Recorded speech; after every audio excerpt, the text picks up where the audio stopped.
The 93X Half-Ass Morning Show podcast is sponsored by Standard Heating and Air Conditioning. Winter's arrived, and with the holidays around the corner, it's the perfect time for Standard Heating's Black Friday Comfort Countdown specials. And right now is the time to become a Smart Club member and get your furnace in top shape before winter comes. Visit standardheating.com today. Comfort you deserve since 1930. The 93X Half-Ass Morning Show. 93. Oh, kiss my ass. We're going to go ahead with the Wednesday edition of the 93X Half-Ass Morning Show, and hell, we couldn't imagine a better crowd. Thank you so much for locking in our channel, which is 93.7 FM. Josh? Yes, sir. I'm feeling just marvelous over here. That's good. I'm always, 99.9% of the time I'm happy to be here. So I'm glad when you're happy to be here. It's a hell of a number, 99.9. Well, maybe that's an overstatement when I say marvelous, or what did I say? Fabulous, I can't even recall at this point. But I did just read something this morning, and this is rare. Well, first that I read something, but the information. I read something that made me feel, and it should make a lot of us feel, good about ourselves as we begin. God, look at the time. It's so early. Most of you are feeling, oh, God, I don't know if I really feel. Look at me. I'm a disgusting person. I hate myself. I don't want to do whatever responsibilities I have ahead of me this morning. I have information that made me, and it should make a lot of us feel good about ourselves, and that'll help us get through today. Usually,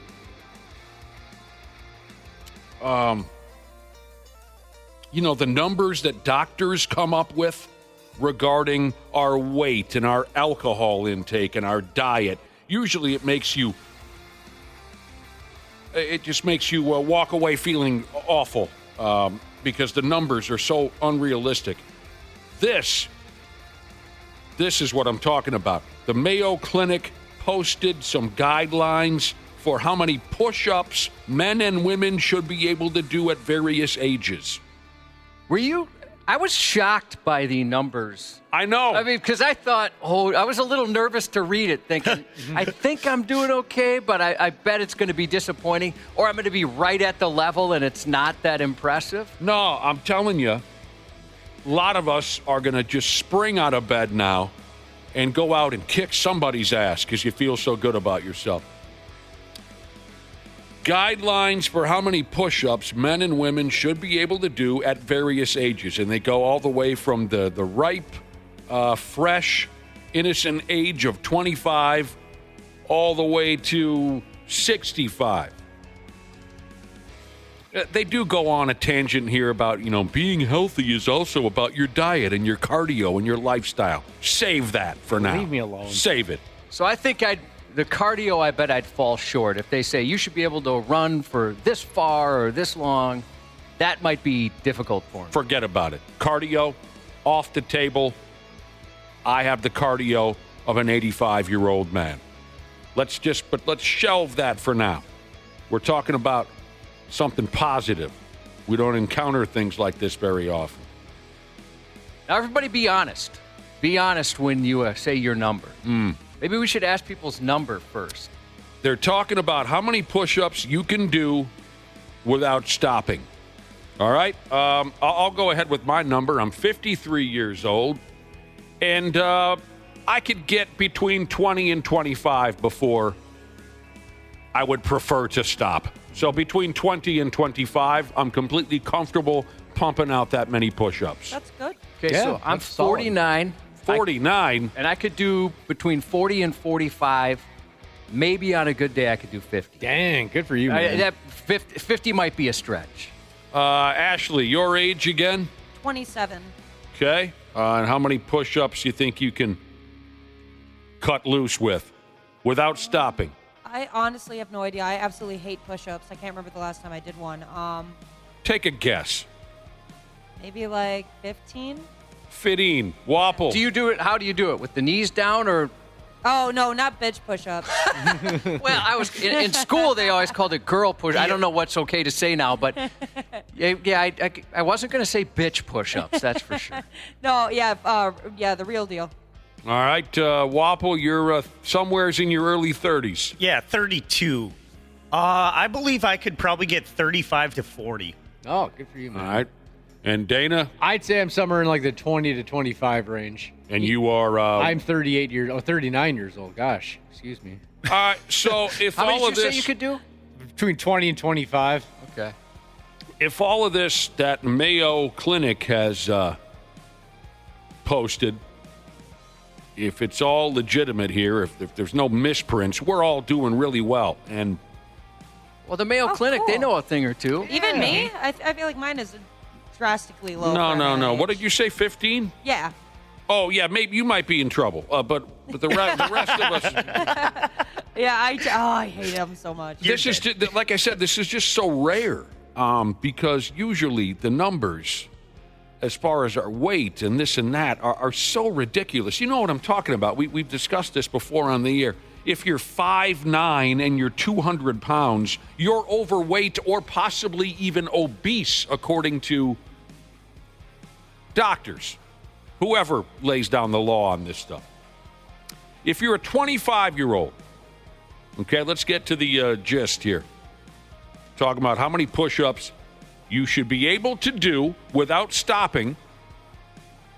If you're 25 years old, you should be able to pump out 20 if you're a woman, 28 if you're a man. So that's closest to you, Ashley. And Yep. you said 15 is your guess. Yeah. If you practice for a couple weeks, right? Yeah. If you exercise for a couple weeks, you could easily attain that, right? Yeah, I think so. I don't know. I've never, I remember even when I was a kid, that I just was never really good at them either. I think they're stupid. Well, they are stupid. All forms of exercise are stupid. Okay, since you're so unsure, would you be comfortable coming over here to me and Cubby's studio? And because we can't see you from here. You want me to do a push-up? Let's see how many you can get We through. want to see how many you can get through. Maybe you'll surprise yourself. So we have a better idea. Okay, if you're a 35-year-old, so that's closest to Wapple and Dana, I guess. Mm-hmm. Right in the middle of us. You should be able to go 19 if you're a woman, 21 if you're a man. Push-ups without stopping. All right, well, I'm good to go. 45 years old, Cubby, you're in that wheelhouse. The number's just 14 and 16. Yeah. Like you said, these are surprisingly low. Yeah, that's good to hear, honestly. Oh, Ashley just Here walked comes in. Ashley. Okay, if She's gonna take a couple of puffs on her vape first. Yeah. 14 to 16, if you're a 45-year-old, 55, that's closest to me. This is where I felt great. I can do 20, 25 push-ups at 53 years old. If you're a 55-year-old, if you're a woman, all they ask is that you can knock 10 in a row out without stopping. If you're a dude, 12, and once you get to 65, they even out at 10 and 10. A woman and a man should both be able to do 10 without stopping. They say if you're at these numbers, it's a sign that you are at least in good shape. I've never fallen into that category before. Never. Well, I mean, obviously, except for when I was up to about 25 years old, I think I was probably considered in good shape. I was very thin. I didn't have any body fat at all. But it's just great. Like I said, it was a nice friggin' feeling to read that I and most of us have fallen into the conversation of being in good shape. We always talk about how great it is, the brother and sisterhood, the support, right? It's a group. We're like-minded folks for the most part. Not one person is believing our numbers. Really? I swear to God, I do them almost every day. Yeah. I would not lie about it. No, we're not lying at all. I don't mind ripping on myself. Wait a minute. Oh, Ashley's in studio now. Yeah, put on some headphones and whatnot. We'll get you to do your push-ups in a minute. Josh, people are questioning you? All of us. You're, Nobody- but I don't blame them for questioning me or maybe Dana because, we're drinkers and such. If you've looked at Wapple, I mean, what do you weigh? I'm down to like 150 right now. Yeah, and you're 33 years old or something? Yeah. When I was 33 years old, I was an absolute drunken mess, but I could still knock down 25 because I was still relatively thin. Josh doesn't drink, doesn't smoke, eats healthy food. You're built the same as you were 20 years ago. Why would you doubt? I don't blame you for doubting me. I would never lie about anything. Anything, really. This is like a de-measuring contest here. It's push-ups. Right. One good eye Jesus said he's 40 and in great shape for a 60-year-old. Right. Actually, so are you. You're 20-something, and you're in great shape for a 60-year-old. Yeah, exactly. Like Josh just said, other than, we're a little insulted that you'd think we'd flat out lie on the radio. If you have any idea about who we are, you shouldn't doubt a couple of us. I don't blame you for doubting me. Ashley, young. I mean, she's a young person. So you've never really tried push-ups? No. Not in a serious context whatsoever. You said the last time was when? Like school? Is that what you said, or did I make that up in my mind? You made that up. Yeah, I've tried it a couple times when trying to add it to my workout routine because I want to be able to do push-ups because it's embarrassing. Well, what do you do as far as exercising? A little bit of everything. So I like lift weights. I like being able to do that, and I can do that with like 45 up to 45 pounds. What do you do with the 45-pounder? Barbells. So usually. The chest? Yeah, chest presses. Bench press? You get a 45 in each hand, you lay on your back, and you do the... Well, then I can do 45. Yeah, I don't think like my body likes the form of a push-up. I don't know. You know what, you just have to change your mindset, Ashley. It's perspective. You got to picture you're pushing the ground away from you. That's what I've been told. It makes a difference. It really does. All right, should I try? Yeah, so it's the same type of motion in your brain.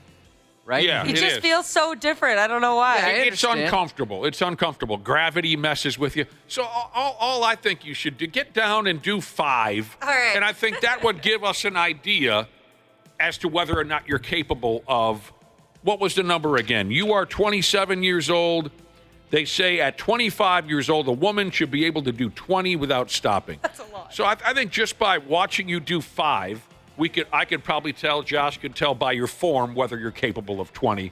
We won't ask you to do 20 unless you feel like it because it's friggin' 5:55 in the morning. Okay, Ashley's down on in the push-up pose. Yep. Ready, begin. There's one. That one wasn't a good one. No. 2.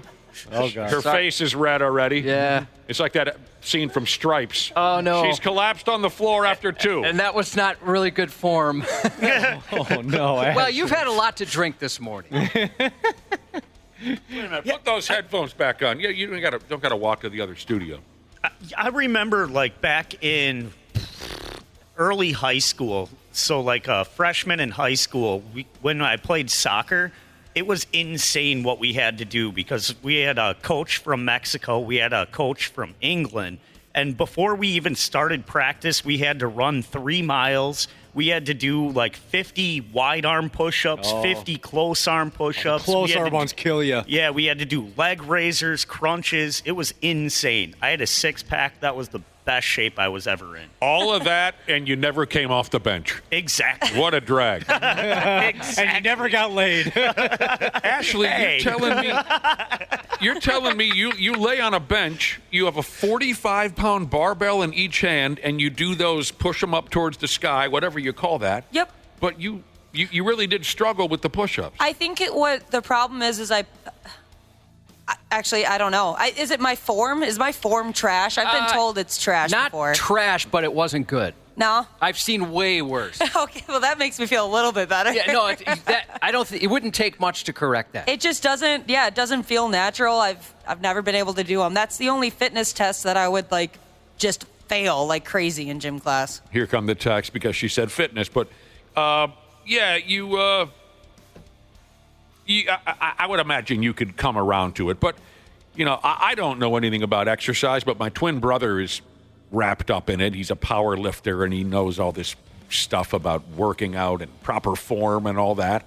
And he's always said, if you're not comfortable, don't do it. Yeah, exactly. So I work out my arms other ways. yeah, I suppose. I don't need to be on the ground. You're not the first grown person I've seen struggle with simple push-ups. One of my favorite stories ever about my illustrious beer league hockey career was we had one guy in our club who, all of us could play the game, but we had wild differences between how we all stacked up as far as cardio goes. We had guys that could stay on the ice for 20 minutes racing up and down. I absolutely could not do that. A few of my other teammates could not do that. And one of the really high cardio guys challenged one of the lower cardio guys in a hotel room. We were playing out of town. Dude, get down on your face. And he said, if you can do 5 push-ups, I can't remember. It was a long time ago, but he challenged a guy. He said, if you can do 5 push-ups, I'll give you $100 or something like that. And, we would all been drinking all day. This is fun. And dude, who was challenged, he couldn't get through 3. At the time, I think we were like 36, 37. We weren't kids, but we certainly weren't old-timers yet. But he couldn't even pump out 3 as a grown man who, on the ice, there's no way you could tell that he was that cooked physically. He could play the game, but, it's not easy for everybody. It's not easy for everybody. I would not have got that $100. No, you wouldn't have. This text says, it's pretty demoralizing in the Army when you don't break 90 degrees and you just keep hearing 0, 0, 0, 0. Oh, my gosh, I bet. That's terrible. Well, there you go. I mean, apparently we're liars. What are you saying over there? People have no faith in us. no faith is coming in whatsoever. Man, not even one person. There's just nobody? I think people are underestimated, or I guess I know push-ups are hard for me, but I've always noticed that they come relatively easy for men. I mean, so my boyfriend does not work out. That is not his thing. I'm sure you guys can tell. He's quite skinny. Yeah. But he's very young. Yeah, and his buddy, we were playing a game of billiards, and he said, hey, if I win, you have to do 50 push-ups. And he was very, not excited to do this. And got down and did them, pulled him off. But the next 3 days were the roughest 3 days I think he's ever had. Oh, that delayed onset muscle soreness. He was when your so boyfriend, sore. So your boyfriend had to do what?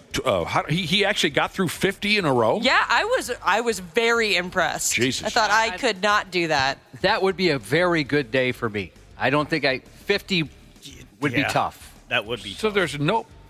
there's nobody who believes us. No. I don't understand. I don't understand why this It's not like is so you hard. picked an egregious number, like 150. No, right. Did you not hear us? I said between 20 and 25. What the hell? Yeah, we're not saying we can hang clean 250. No. I'd be happy to show it, but I don't know if how. Ashley was easy enough because it was 2. Yeah, right. No. Josh, don't get on your face. You've got nothing to prove to anybody in this friggin' room. I don't understand. What's so difficult to believe that we can do some push-ups? If it was pull-ups, that would be a different story. How awful I am horrible at pull-ups. Screw those. No. I could get through 7.5, 8. Oh, that's impressive. That's really impressive to me. Oh, that is impressive? To me, it is, yeah. Even when I was in the prime of my athletic endeavors in high school and in great shape, pull-ups I could never get them done. Yeah. That stuff is stupid. I haven't done a pull-up since I was 6. Now, most people are actually saying they believe Dana and Wapple less than the rest of us. They're having trouble believing any of us, but Dana and Wapple. That's fair. Do you guys want to have a push-up off? I haven't worked out in a while. I've been avoiding the gym. Or let's go back. Dana said he could, like me, Dana said he could do between 20 and 25 without stopping. Wapple, you said what? I said, what was it? 35 and 40? 35 and 40? I mean, again, you're not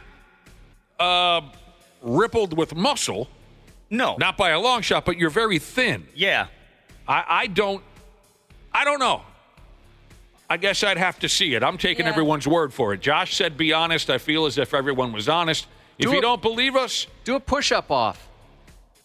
I'm in. Who's he going to have a push-up off You with? sound a little excited, Wapple. Oh, the two of us? Well, Wapple will win, but I'm in. I'm not acting like I could beat Wapple, but yeah, I'll do it. No, I mean, you could just see if you guys can get to your numbers. Yeah, okay. Jesus, like right now? Destroy Wapple, Dana. Well, whenever. Can you give me 2 weeks? Well, you're just saying what you could do now, right? Yeah. You get in the best shape of your life in 2 weeks. Come by just jacked. I'd do it now. Do it steroids. If nobody believed me, I'd be happy to. Like I said, I do them almost every day, and I live with the most fitness freak I've ever met. The biggest fitness freak I've ever met. Yeah, she needs to let it go. I agree. Slow down a little bit. I'm a little bothered. I am a little bothered that I came into this so excited. And then just instantly crushed. I've come into this I was so excited because like I said a few minutes ago, I finally fell into the category of good shape. It says here, if you can, do this amount of push-ups at this age, sure, you still want to pay attention to your stupid diet, your stupid cardio, your stupid lifestyle. But if you can do this many push-ups at a certain age, you are at least in, quote, good shape, according to the people at Mayo Clinic. And I was really pleased with myself, and now I feel, my damn, how horrible must we all look in person that no one believes that we can do these push-ups? To the people texting that in, I just want you to know nobody's mad at you, but we are a little disappointed. Yeah, I'm mad. Oh, no. I thought we had a different relationship than this. I guess next Friday at Toys for Tatas, I'm not trying to speak for everybody, but next Friday at Toys for Tatas, we're not going to sit there and do push-ups all day. If 11 of you come into the bar, I don't believe that you can do that many. If I've already done 60, F you. But if somebody walks in and wants to see it, hell, I'll do it. That's a good plan. I'm not going to do it all day. You got people, one shot. Yeah. Gather up in a circle.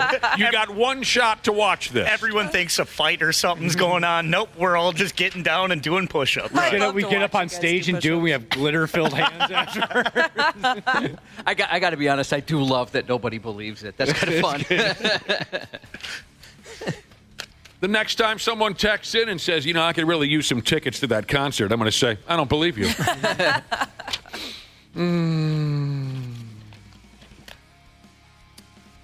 I have some negativity here, though, also, that I read through this morning. The positive news, of course, was that we're all in good shape according to how many push-ups we can do at our age. I do have some negativity that I read, and it's nothing that you'll be surprised by. Our attention span, the average American, our attention span is for dick.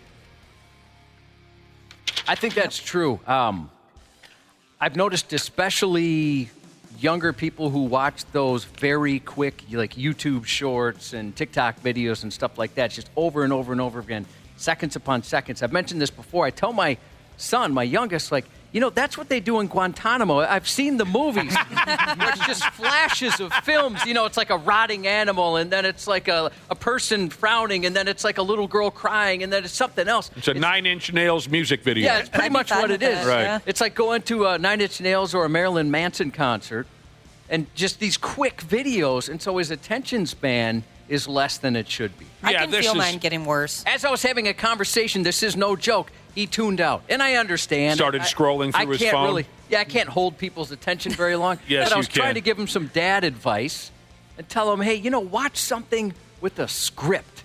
Something somebody wrote. Right, something, maybe a whodunit where you're thinking the whole time, or a documentary and learn something. And that's all very good advice. So you're saying he likes to just sit and stare at those videos where it's a baby duckling with a cowboy hat and then an avalanche followed by whatever the algorithms are having just him watch. boom, boom, boom. The quick cuts. And it's always people yelling. That's the other thing. Oh, that's his algorithm? Ugh. I can't stand loud talkers or yellers. That's a sarcasm right there. That's pretty much all I do because I can barely hear anymore. So, again, nothing that you haven't heard before. The younger, it's sort of like the push-ups thing where we were talking about how, at a certain age, this happens. The younger you are, probably the more apt you are to crank out push-ups. The older you are, you do less. As far as this attention span thing goes, the younger you are, the shorter your attention span is. The older you get, you can pay attention a little longer to what's going on around you. And they base this on how long you can watch a television program without finger banging your phone at the same time. I was just going to bring that up. So last night I was watching the new episode of Yellowstone, and I didn't look at my phone at all. And I was kind of surprised. Wow. Because usually it'd be like maybe 5 minutes into the show, 10 minutes into the show, you're looking on your phone, and then you look back at the TV, and it's like, great, I have to rewind this because I didn't pay attention. The only time I ever look at my phone is to look things up when we're watching a show. Yep. Who's that actor? And it's usually like my wife will say, you know what? I think that guy might have been in an early season of Perfect Strangers, some like obscure 80s show that I haven't thought about since I was, in my teens or younger. Right. And I'll think, you're insane. I'll look at son of a bitch. She's right. That's awesome. She can pick those actors out constantly. Dude, but sometimes she'll sit there on Facebook or something, and it kind of drives me nuts. I just did that the other night, and most of you are going to chuckle at the programming I was interested in. But the other night I was watching a rerun of Different Strokes. Oh, I love that show. And there was just a young lady on the show. This is an episode from 1983 or something. And I noticed a young lady on the show, and I said to myself, she looks like one of the cute gals who was screaming for her life in the movie Jaws Part 2. So I looked it up, and I was right. Man, Nice. That's a deep pull. Love being Anyway, right. if You and my wife should have a contest with that. She is so good. I mean, She just recognizes- like these actors that have had bit parts here and there. She'll recognize. I There's could been use her times in I my thought household. I married the dumbest person on the face of the planet, and I look it up like, my God, she's a genius. If it's a movie or a television show from the 80s, I think I could run with anybody in that department. So, again, if you're a younger person and you're watching television, a television show, a movie, if you're on the young side of things, you check your phone 6 times during that movie or television show. If you're a little older, 3 times. But according to this report on our attention spans, we're all in trouble. We just can't be satisfied with one thing at one time as far as our entertainment goes. I like to have multiple things going on. I like to be almost like overly stimulated. Yeah. I like to have say I'm playing Sims 4 on my laptop, and then I have a movie on in the background, and then I'm playing music in the corner. Like, I like a lot of things to be happening at once. Dana, do you ever watch a show without doing something else? It seems like you like to multitask. I multitask, yeah. I usually have my laptop going, something on in the background, checking my phone, too. I get it. My friggin' wife, when we sat down to watch a ball game, or once in a while, motion picture, she's always got her fingers on her phone. Yeah, my wife's like that. And when the show is over or the movie is over, I ask her, well, what'd you think? And she has an answer. I don't know how she has an answer as to what she thought of the movie, because every time I look over her way, she's got her fingers on her phone. So Yeah. I don't know. Yep. Maybe she has that ability to. My boyfriend will be doing that, and then he'll be like, oh, wait. Like, he'll ask me a question about what we're watching, and I'm like, nope, you weren't paying attention. You don't get to know. I have to take my son's phone away when we're watching, like, the Vikings or a football game, because he checks his fantasy football scores constantly. And I have to tell him, like, it's fine to check at the end of the game. You don't have to I'm check. with him. You do the same thing? I check like crazy, yeah. Yeah, it's like an addiction. It is, because it's got that little tune that goes off, and you know every time. And then you're like, how many yards do I need? Yeah, and he'll be sitting there going, okay, I need the Vikings defense to do that. Yep, uh-huh. Just watch the game, bro. Let me tell you some bitches something. It's a beautiful thing. It's our Wednesday broadcast. Oh, a little bit later on, Randy Shaver, Brad Ryder. We had a little text conversation yesterday with Zach Parise, and he agreed to join us this morning at 7:30. We're not holding him to it. He's got a life now that he's done with hockey. He's coaching hockey. But So that's what he's going to be doing, right? Isn't that what he said he's doing this morning? Well, he's he gonna said coach his kids. Well, he his said kids will be on the ice at that time. Yeah, I don't know if he's just hanging around the rink or if he's coaching. I can't remember, but yeah, he'll be at the rink this morning. He said he wanted to jaw jack with us. We'll see about that. You're a terrific crowd, except that we are disappointed that you're doubting everything that we say. We'll be back in a few minutes here on the Half-Assed Morning Show. There's a douchiness to them. The 93X Half-Assed Morning Show. It is that time of the year at Standard Heating and Air Conditioning. Winter's arrived, and with the holidays around the corner, it's the perfect time for Standard Heating's Black Friday Comfort Countdown specials. And right now is the time to become a Smart Club member and get your furnace in top shape before winter comes. Schedule your tune-up, boost your indoor air quality, or grab huge deals on a new system. Do not wait. Visit standardheating.com today. Comfort you deserve since 1930. This episode is brought to you by Progressive Insurance. Fiscally responsible, financial geniuses, monetary magicians. These are the things people say about drivers who switch their car insurance to Progressive and save hundreds. Visit Progressive.com to see if you could save. Progressive Casualty Insurance Company and Affiliates. Potential savings will vary. Not available in all states or situations. Hey, it's Rich Eisen here. Join me and my compadre, Chris Brockman, every Monday on the Overreaction Monday podcast.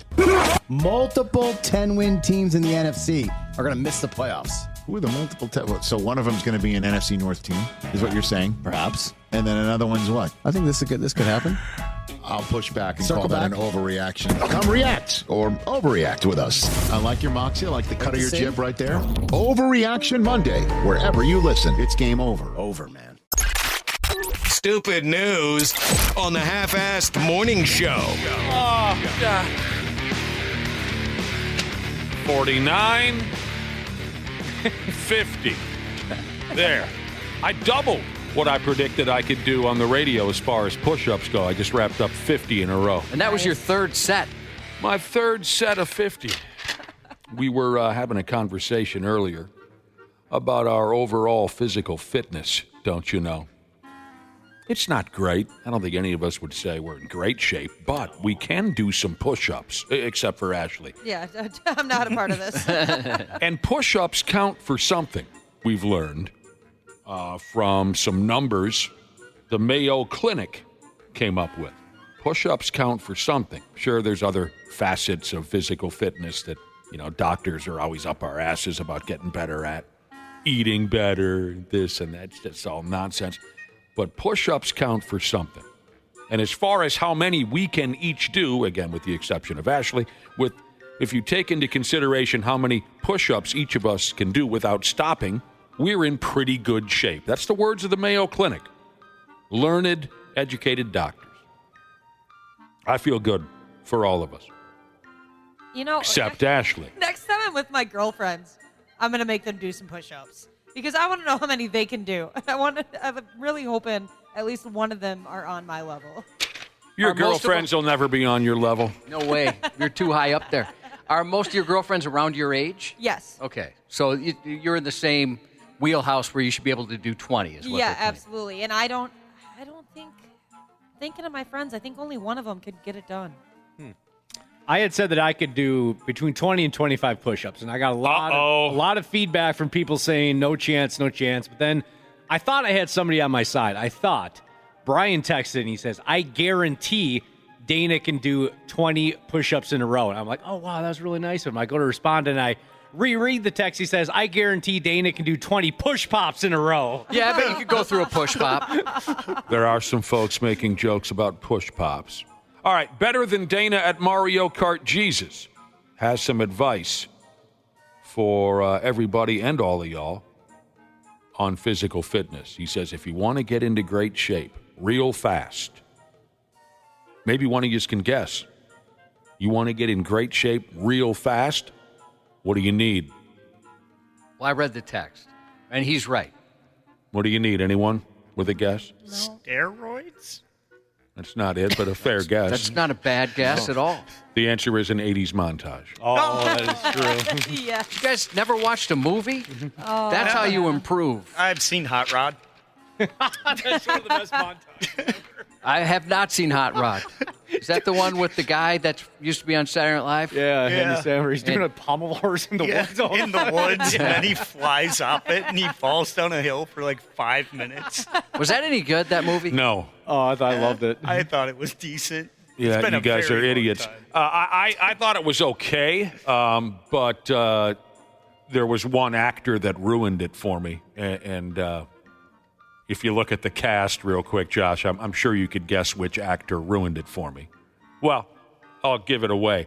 He plays the same guy in every movie. He says what he wants and doesn't care about what the response is. He's got a funny haircut. He wears jean shorts. He says inappropriate things out loud. Okay, take a guess who it is. Oh, gosh, I know, too. I like that guy. No one likes that guy. Are you serious? Danny McBride? I cannot stand that friggin' guy because, again, he plays that same annoying character in every movie. Because he's good at it. Change the record. Show some range, Dana. Show some range as a performer. That's what he's going for. But that's a lot of actors. Classically trained actor. Well, if he wants my respect, do something other than the guy with the funny haircut and the jean shorts that says inappropriate things out loud. Yeah, our guy Will Arnett's in it, Josh. I love Will Arnett. In Hot Dog or Hot what? Hot Rod. Hot Rod. I love Will God, Arnett. that Danny McBride dude. We need to have a hardcore match at WrestleMania.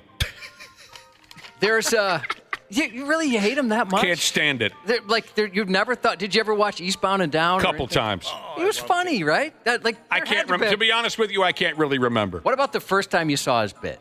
Did you like it the first time? I get what you're saying. Where sometimes with actors, you're like, okay, you play that in every movie. I'm sorry. No, I don't like it. Well, you had to have at least liked him in Sausage Party. You loved that movie.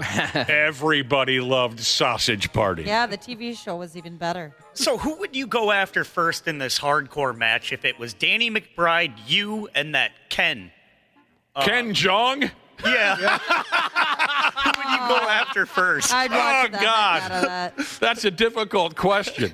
What weapons do I have at the ready? Whatever. It's a hardcore match. Oh, that's the toughest question I've ever heard in my life. Oh, my damn. I'll tell you, we got a keeper here for starters in today's stupid news. I wish I could promise you this is a true story. You never effing know. What it is now, then, is a gal who has decided to tell anyone who will listen about her, quote, rare sexual condition. And what happens now, Josh, she gets so damn horny. She has to lock herself in her bedroom. If not, she'll up and fold whoever crosses her path, like a rabid animal in heat. My wife tells a story about her grandma, my grandmother-in-law. They used to, at the home, have to lock her in her room because she'd slip out in the middle of the night and find a gentleman that would be willing to have some real old lady sex. Oh, Grandma. This is your wife's grandmother. Yes. At the old folks' home, she was ravenous. Yeah, and I've told this story before, but my wife had mentioned when we first started dating, she's like, just so you know, my grandma is very horny, and she's quite a character. There's a lot of great stories about her grandmother. For example, like she couldn't go somewhere without stealing something. For whatever reason, she had to steal wherever she was. Respect. But she said she's very horny. She's hit on every guy, me or my sister-in-law now, her sister has ever brought home. So she's going to be all over you, so hopefully you're not uncomfortable. And I was like, no, it's kind of funny, you know. She never hit on me once. Not one time. And Oh, no. It still kind of hurts to this day. I wish the two of you would have had sex. Well, on her deathbed, I just whispered, why not me? Oh. Why? What's wrong with you? Was there a response? No, she faded away. It was kind of a gurgle. Oh. Yeah. And oh, then, my God. Then she gave me the double bird, and that was it. That was all. She did tell my wife at our wedding that my wife was pretty enough to be the bride. So at that point, she was in her late 90s and kind of was out of her wits. Old folks say stuff. I'd like to say that's why. They don't know what they're talking about. She got so old, and she didn't know what she was missing out on. Exactly, Josh. Yeah, that hurts a little bit. It does hurt a little when your wife's grandmother won't pin you. Hey, she hits on everybody. Well, there's one guy she never hit on, not once. All right, so here's this gal with her rare sexual condition. Again, she has to lock herself in her bedroom, or somebody's going to get folded. But this only happens when she is asleep. Oh, one of those. Yeah, one of those. She goes by the name of Lauren. She's a 50-year-old gal living summers out there in the United Kingdom, I believe. She takes on a totally different personality after she falls asleep. That's when she becomes a bloodthirsty, sex-crazed lunatic. When she stays the night with friends, that's when she for sure needs to lock herself in whatever room she's sleeping in, or someone's going to get oral, whether they want it or not. It reminds me of like a werewolf. God forbid she gets a hold of you when she's in her sex-crazed sleep character. I mean, from the sounds of the story, she'll just pull the balls right out of your pants and just eat you alive. Can you imagine trying to explain to, let's say, your wife, Nick, you have this lady sleep over, and you wake up and you're having sex with her, right? Trying to explain, no, she has a condition.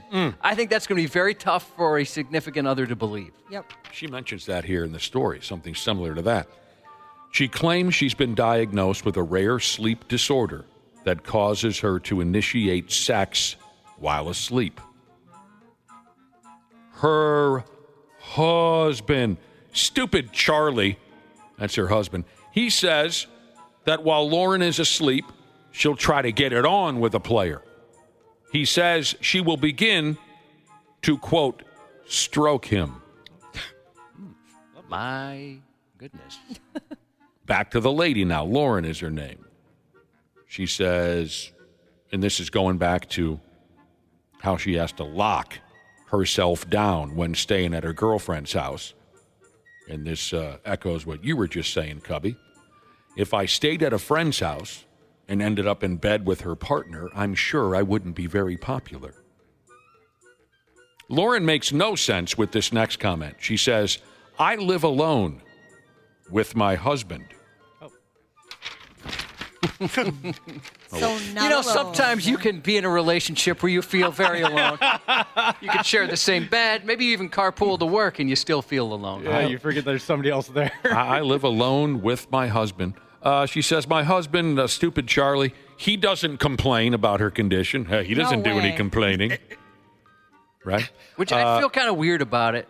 You know what I'm saying? Yeah. Like, I feel I'd have agree. to wake her up and just make sure, this is all on the up and up, correct? Yep. I have no recollection. I have no recollection or awareness after an episode. So it can be confusing, she says. The lack of control is embarrassing, but fortunately, it's not something that happens often. Stupid Charlie, she says, leaps at the opportunity. We've discussed my condition at length, and I've decided that I'm happy to have sex with him when I'm in that condition. It's completely consensual. Friggin' Charlie just ragdolls his wife when she's sound asleep, doesn't he? Yeah. No, definitely. you're sleeping. He's just throwing her around. He just ragdolls the wife. She doesn't know. She's asleep. Sick bastard that he is. Lauren went ahead and said that she was diagnosed with this sleep slut condition by a doctor in 2021. She's also had problems with sleepwalking, sleep talking, and sometimes is how you say it, she'll just fall smooth out of bed. Episodes are more likely if she's feeling stressed, but she hasn't found any other specific triggering factors. Aside from initiating hardcore sex with stupid Charlie or anyone else that crosses her path, Lauren claims, what does this say? Lauren also claims she has gotten out of bed, sound asleep. Okay.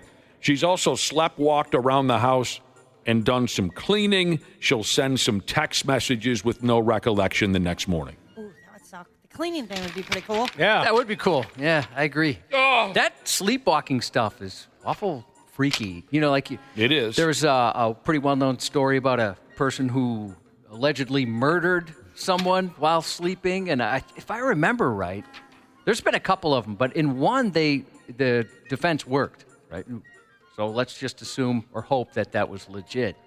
But can you imagine, like, going through, like, doing something that terrible? He killed his parents or something. Oh my gosh. I mean, I even get scared when I wake up because I used to sleepwalk quite a bit, and people just tell me about, like, the small things I did the night before. I can't imagine doing something that life-changing. Craig Rosen's beard says, sleepover at my house. Oh, yeah. Tell this lady there's a sleepover at my house. I don't know. You buying that story, Josh? We've heard like you just mentioned, we've heard some crazy things that people are capable of when asleep. It's not fair, but I'm not buying that story. Okay. But, despite... I think it's fair. Despite the plenty of evidence that suggests it could very well be true. Yes. I don't know. It just seems like, I don't know. I believe it. You do believe it? Yeah. Well, then I believe it. Part of the reason why I stick to my guns, as you just heard. That's the type of guy he is. Part of the reason why I do believe, at this moment, I believe this lady, that she falls asleep and then has this alter ego when sound asleep, where she's this sex-starved maniac. Part of the reason why I do believe it is she's 50 years old.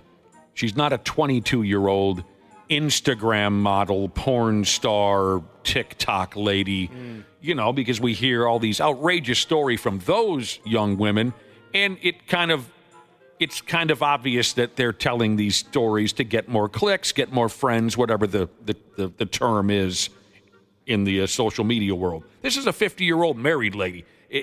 To me, it doesn't appear that she has much to gain, but hell, I don't know. Well, she was the one that put it out there. It wasn't like a medical journal writing a story on No, her. it was not. She's You're the right. one that put it online. You're right. This is embarrassing. I don't care who you are. In a place called Harvey, Louisiana. That doesn't sound like the biggest town. I bet they don't have a hell of a lot going on in Harvey. A grown man, a 38-year-old for Cripe's sake, who also has a pretty respectable gig. Hell, he's the neighborhood assistant fire chief, Josh. That's impressive. Isn't that? He's the assistant fire chief. He's been accused of stealing $300 worth of Pokemon cards from a Target store like a damn sixth grader. Yeah. Those hold some value. Yep. Even so, there's so much stuff that would be less embarrassing to steal as a grown man firefighter. Yes. That's worth something.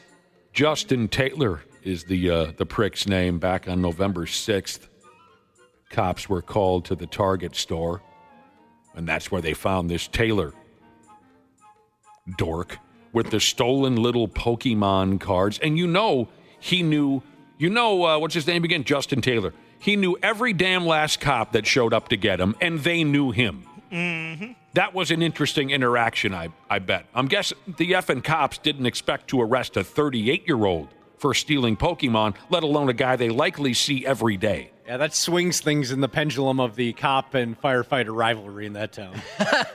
That's true. Yeah, the firefighters were just set back a generation. The cops aren't going to forget this one. Ah, man, he screwed all those guys. Dang it. Good point. Jacob Taylor, that's not his name. Justin Taylor is accused of, and this is even more just so chintzy and sleazy. He's accused of creating his own price tags and placing them on the cards to make them cheaper. Oh, this guy sucks. Yeah, he does. In high school, a friend of mine's older brother used to do that. Mm-hmm. He would go, was it called Banks? There's a place downtown Minneapolis, this store that, from what I was told, like a lot of their merchandise would be from stores that went out of business, or like, let's say, a business caught on fire, and there'd be some fire damage stuff. That's what I was told. And so he would do that. He had a price gun, and it was the exact same kind of cheap price gun they used, and he would put his own prices on. Oh, yeah. Wow. And then he would turn around and sell it. This is before before little price codes and whatnot, and scanners. Yep. They just took a piece of tape and wrote $1.29 and stuck it on the can of soup or whatever it was. A friend of mine's mother was notorious for doing that. She would take a 55-cent price tag off of something and put it on a much more expensive item because she was just a sleazy crook like that. I had a family member that did that same thing, Nick, but they got caught, and it was awesome. Oh, that's embarrassing. Yep. It was awesome. It was awesome because they deserved it. They were doing it for years, and I was like, "You're gonna get caught eventually. They're gonna catch on," and they did, and it was so great. This was a friend of yours or a grown person? Who was it? A grown family member. Yeah. I can totally understand why you enjoyed that. Yep. The big scam in high school that a lot of kids did is be trying on shoes at Sport Mart or whatever, and they would take a $200 pair of Jordans and then put it in a box for a pair of crappy shoes for $40. Yep. And the cashiers didn't check back then, so all of a sudden you get a pair of Jordans for $40. Hell, if $40 shoes are crappy, how do you define mine? I had yours for free. Are you wearing your Hey Dudes? Oh, yeah, these were free. Yeah, those were free. Yeah, they are free. The last time I was at a shoe store, I bought 2 pair. I needed a new pair of indoor shoes, which you guys, I know, have supported that for a long time. Oh, definitely. And then I needed some dress shoes for Randy Shaver's gala. Or gala. I don't know. What do you call that? It doesn't matter. Just shows you don't go to a lot of them. Yeah. Fancy party. Yeah, his fancy party. And the lady was convinced I was going to shoplift. And I thought, why do I look like a shoplifter all of a sudden? Because I think because I just walked in and grabbed the first 2 pair I saw. Maybe that was part of it. But I felt very guilty. As long as we are together, Josh, and it's been a stroke already, how long you and I have been together. If we're together for another 50 years, I will never, ever understand why you wear tied tennis shoes when you're inside your own home. It's very comfy. Some people choose slippers. I like to wear the shoes. It's good for your feet, I was told. Oh, I'm a slipper guy. Thank you to the original tool maker, Jesus, and Love My Forerunner, Garbage Haul, and Faith Believe in Jesus. Yes, Banks was the correct name of the store I was talking about. All right. This guy, this firefighter. You like the store Banks? Yeah, it was a good store. What was I saying? This firefighter, 38 years old, got caught stealing Pokemon trading cards, whatever those are. I still don't really know what those are. He's been placed on administrative leave pending the outcome of an investigation. Hi, I'm 38 years old, going on 11. Oh, and I'm also the assistant fire chief. Come on, dude. Yeah, that's really embarrassing. Pokemon cards, by the way, just missed the cut of being in the 2024 inductees for the Toy Hall of Fame. Oh. Didn't make it.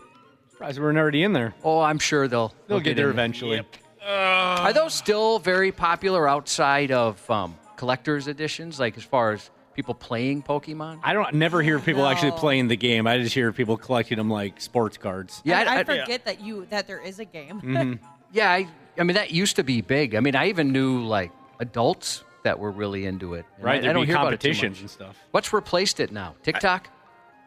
Yeah, probably. Infidelity? I used to play Yu-Gi-Oh back in the day. Oh my gosh, you were a Yu-Gi-Oh kid? Yep. Dude.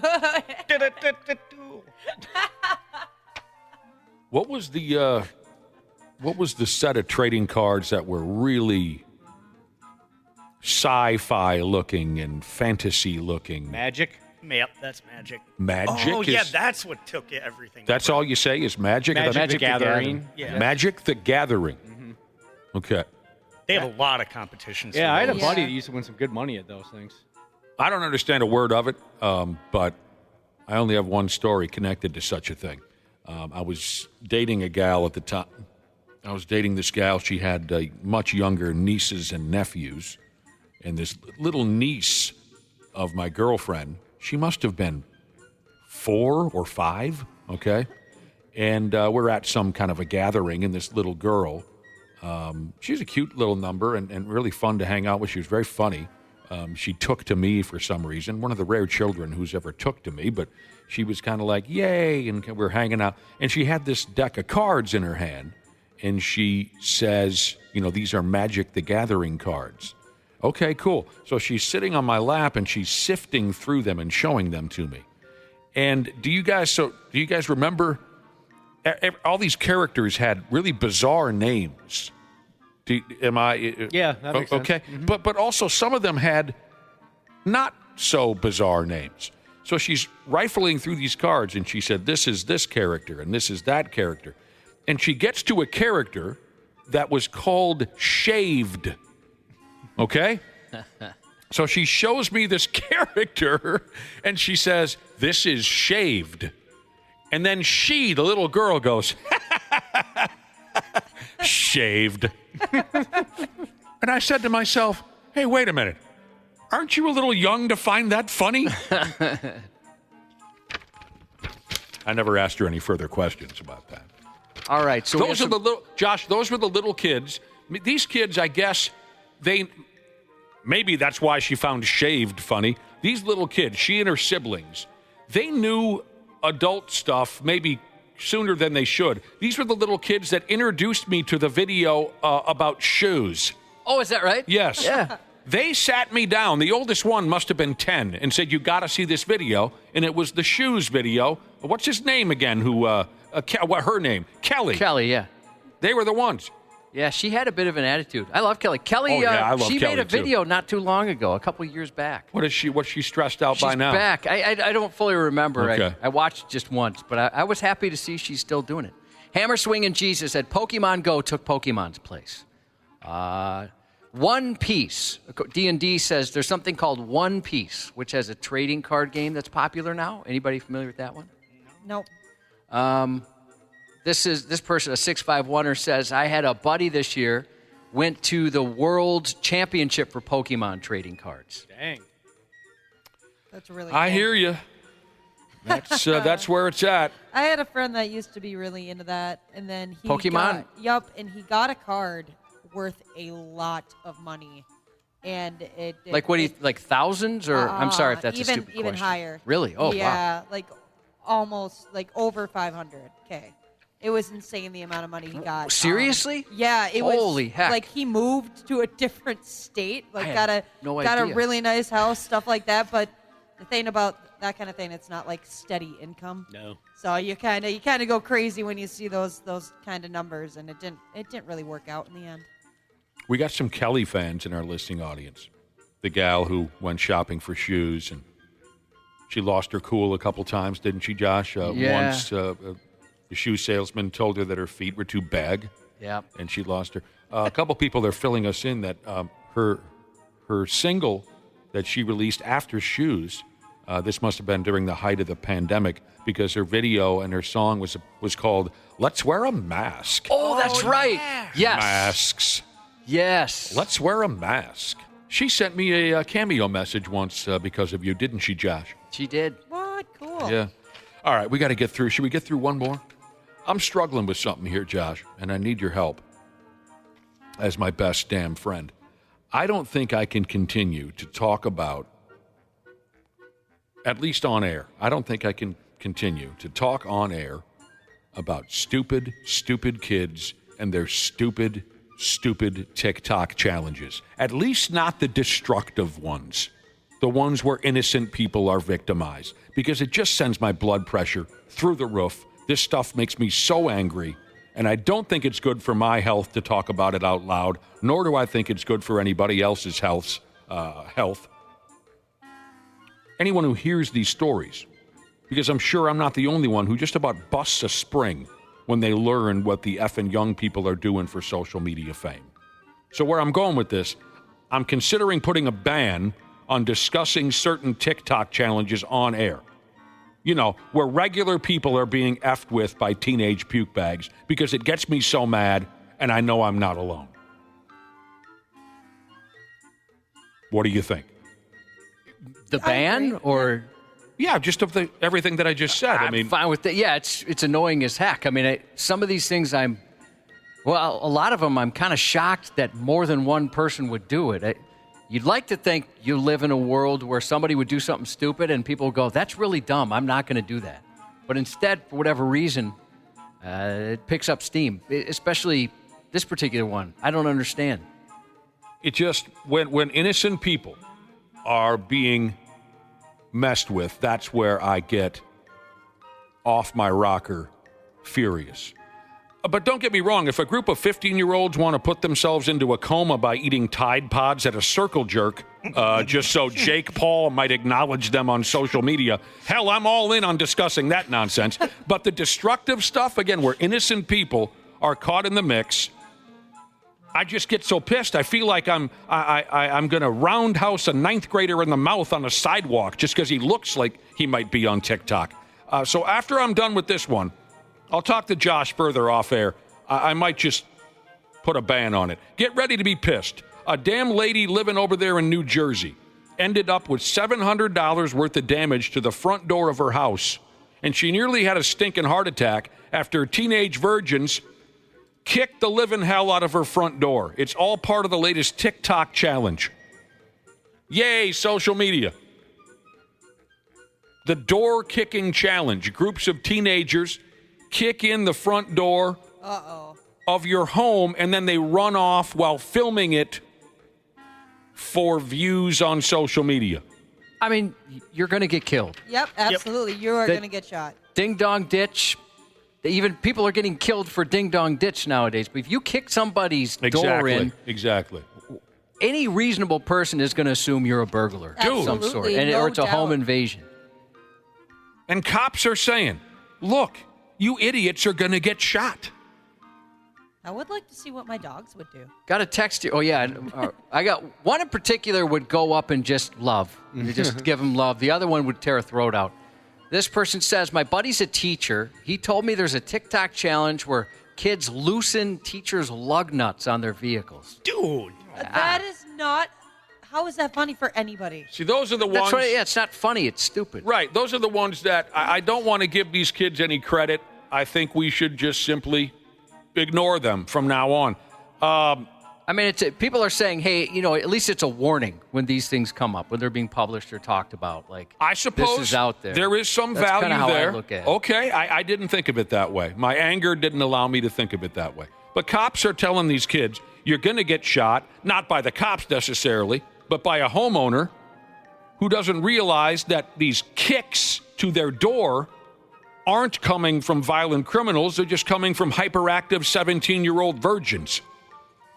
Does it say anything about them playing a song to Kesha's Die Young? It does not. I've seen that where they play the song Die Young, and then on the beat parts, that's when they kick the door. Okay. Well, first... What, do you carry a boombox on your shoulder? Yeah, they do. Two things. Number one, that song is a banger. It is. And secondly, I mean, that's pretty literal. That's going to happen. And then, what do? Like, you're a parent of one of these kids, let's say. You find out. I mean, what are you going to do? Are you going to be pissed at the homeowner? No, you're going to totally understand. Hopefully, if you're reasonable, you're going to understand why your kid got air-holed trying to break a door down in the middle of the night. Right. And we're not talking about someone just kicking you. We're talking about, according to what I read, like they kick your door as if they are attempting to get in your home and hurt you. It is hard, violent type stuff. I'm picturing the kid's funeral where they're playing the TikTok on a loop to Sarah McLachlan in the arms of an angel. I think, they just got to have, the penalties have to be more severe. Yes. For something like this, and immediate. They say this bit is happening all around town. This town, that town. The 17-year-old virgins don't care that their nonsense is costing real people real money. And that's where, again, the rage builds up inside of me. Their strong virgin kicks destroy the front doors of regular citizens who are trying to make a living. Just regular folks who work for a living. So anyway. Couldn't they be arrested for breaking and entering at that point? I don't know. Because, you broke down the door and you're technically going in their house. Oh, I'm sure. That's what I'm saying. They got to come up with something. Yeah. Talk to your kid before they get shot. Sports on the 93X Half-Assed Morning Show. And so why are you piling on? All right, yeah, dead man walking. Yeah, he is. But you know what? He's professional as hell. He hadn't once blamed a damn player, ever. It's bull. Yeah. All right, here we go.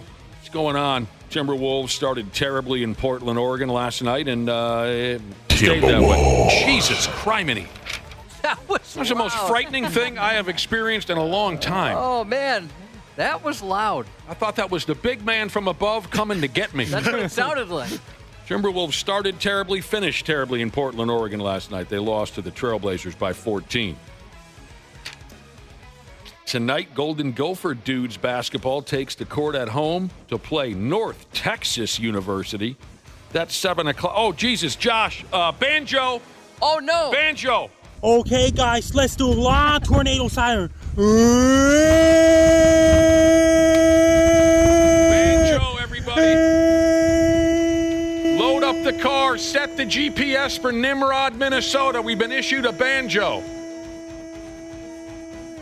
Boy, you folks over there are some friends. You don't even know what any of this means. No, I don't. You don't have a clue. Were you part of the show yesterday, the three of you? Were you here? I believe so. Corrections Officer Jesus texted us from Nimrod, Minnesota, says he's deer hunting all week long, and if he issues us a banjo alert, that means the hillbillies are coming and we are to save him. Yep. And he just texted, banjo, the Nimroders are closing in. They smell like Budweiser. They're missing teeth and they're wearing overalls. We'll be there as soon as we can, Corrections Officer Jesus. You guys will never be paramedics or first responders over there. Josh and I were on it immediately. Yeah, we're on our way. I'm screwed. I'm no help. You don't get what could have happened to him. I mean, if you guys just ignored that. If it was the three of them over there, we're on our way, Corrections Officer Jesus. Twins team president and CEO Dave St. Peter is going to go ahead and step down. I'm sure Randy Shaver and Brad Ryder will have plenty to say about all of this, and we're maybe even expecting a phone call from Zach Parise coming up in a half hour. Don't go anywhere. Josh's news is coming up next. There's a douchiness to them. The 93X Half-Assed Morning Show. It is that time of the year at Standard Heating and Air Conditioning. Winter's arrived, and with the holidays around the corner, it's the perfect time for Standard Heating's Black Friday Comfort Countdown specials. And right now is the time to become a Smart Club member and get your furnace in top shape before winter comes. Schedule your tune-up, boost your indoor air quality, or grab huge deals on a new system. Do not wait. Visit standardheating.com today. Comfort you deserve since 1930. This episode is brought to you by Progressive Insurance. You chose to hit play on this podcast today. Smart choice. Make another smart choice with AutoQuote Explorer to compare rates from multiple car insurance companies all at once. Try it at Progressive.com. Progressive Casualty Insurance Company and Affiliates. Not available in all states or situations. Prices vary based on how you buy. O'Shea Jackson Jr. and TJ Jefferson bring their unique take on sports entertainment with no contest wrestling, with guests like Swerve Strickland. Why do you use staples like sensu beans, man? No, it was just something, the concept I came up with. It's an instrument used to punish. It was just finding those common items. If you see them, you automatically think back to me in that moment. So it's one of those things I wanted to just implement in like my whole character, creating the most dangerous man in AEW. The No Contest Wrestling Podcast, part of the Rich Eisen Podcast Network, wherever you listen. Half-Assed Morning Show. 93X. How would you describe your reaction when you realized that this was all manufactured? Really disappointed. To put your family through that, I just can't imagine. Authorities suspect a 44-year-old Wisconsin father, missing since he didn't return home from a kayaking trip in August, might have faked his own death and fled the country. Is that right? Authorities have been searching for the father of three, missing since August 12th when he didn't return from a kayaking trip to a nearby lake. His vehicle, a capsized kayak, a life vest, water bottle, tackle box, and fishing rod were found in August during an extensive search of the lake and surrounding area. We got the call. It was a missing person kayaker. If you don't have anything to go on, you got to go with what you have. And that was to search our lake. But investigators say it took a different direction October 7th when they discovered his name and passport had been run by law enforcement a day after the disappearance. At a press conference Monday, officials said investigators examined his computer and discovered he'd replaced his hard drive and cleared his browser history on the day he disappeared. Cleared his browser history. Good move. On the computer, investigators also found evidence he transferred funds to foreign banks and purchased airline gift cards, taken out $375,000 in a life insurance policy, and communicated with a woman in Uzbekistan.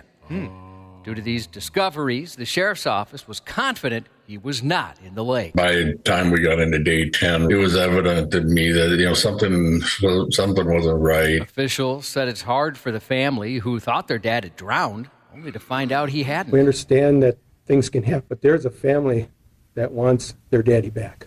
Authorities believe he left the country and may have fled to Uzbekistan. So he's got somewhere in the Europe area. He's got an Uzbekistanian lady?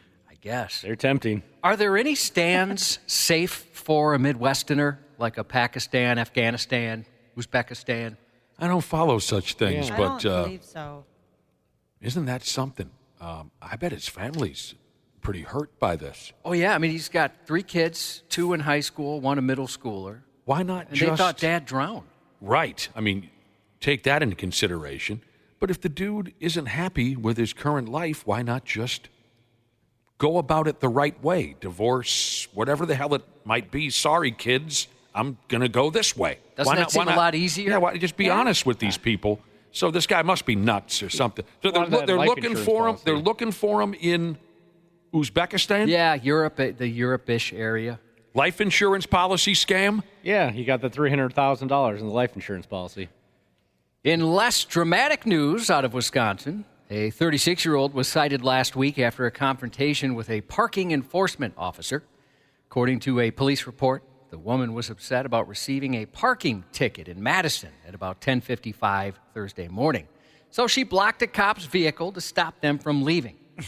When additional officers arrived, the scorned Scotty still refused to budge.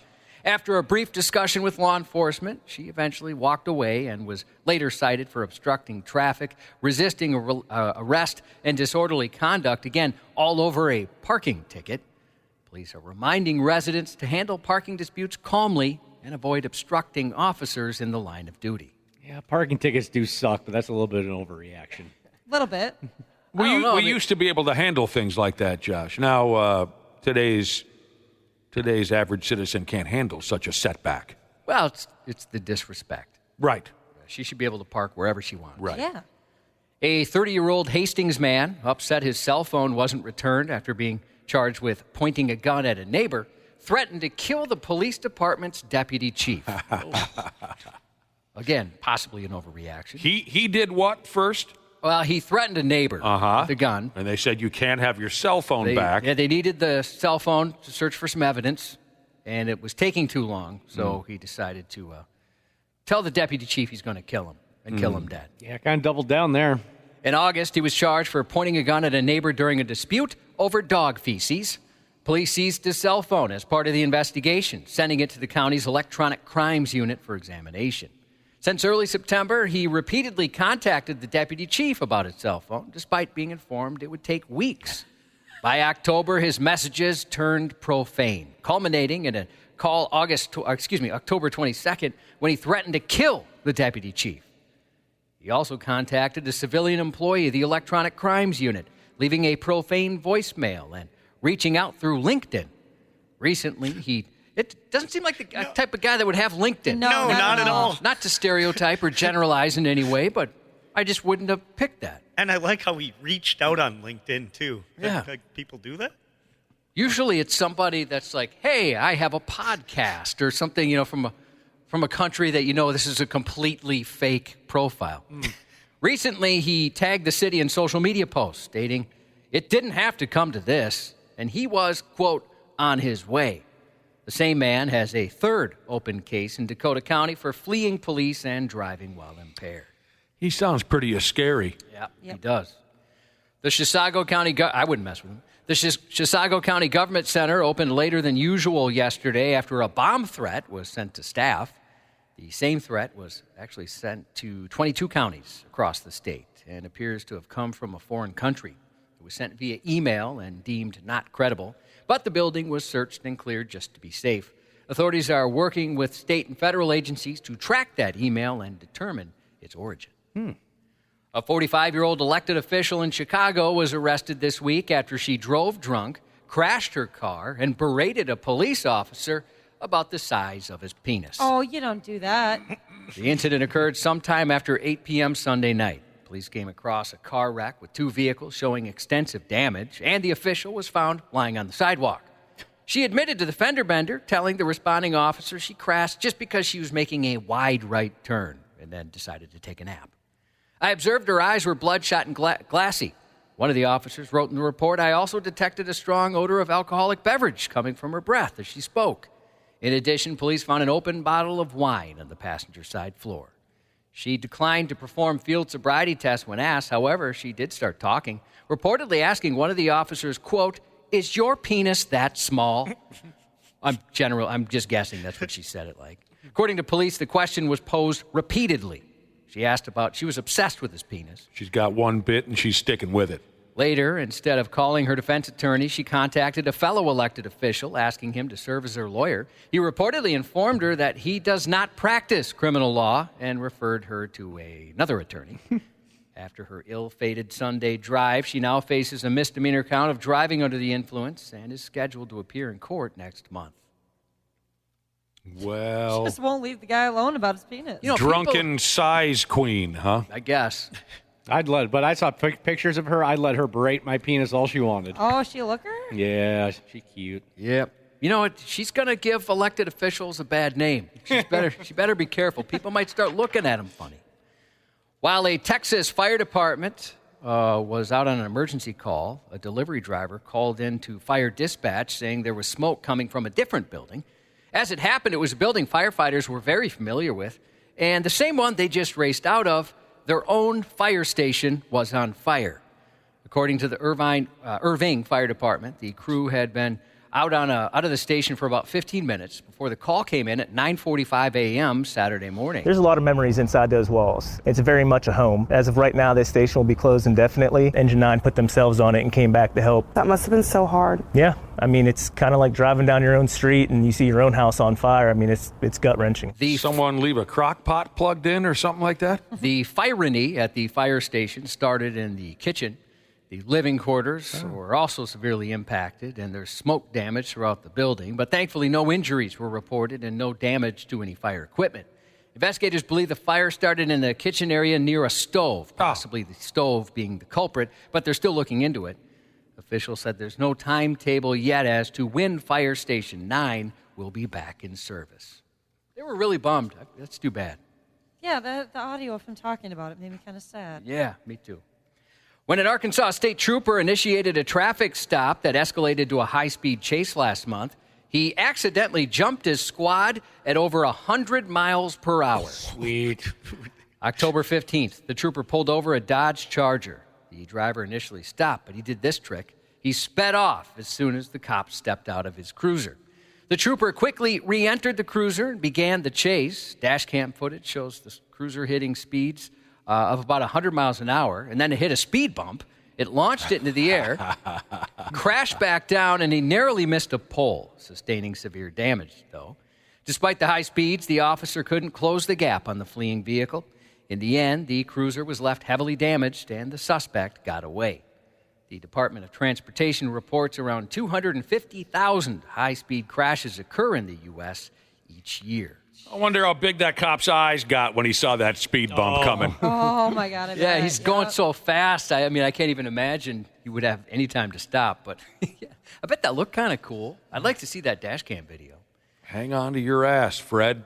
The Strong National Museum of Play has inducted My Little Pony, Phase 10, and Transformers into the National Toy Hall of Fame. Phase 10's a great game. I had never heard of it until this. My fiance had to stop playing because we both get too competitive. Hasbro first released My Little Pony in 1983 with more than 1,000 versions since. Phase 10, created in 1982 by Ken Johnson, is the second best-selling card game after Uno. Mattel now sells 2 million decks annually in 30 countries. Released by Hasbro in 1984, Transformers gained popularity through comics, cartoons, movies, and merchandise.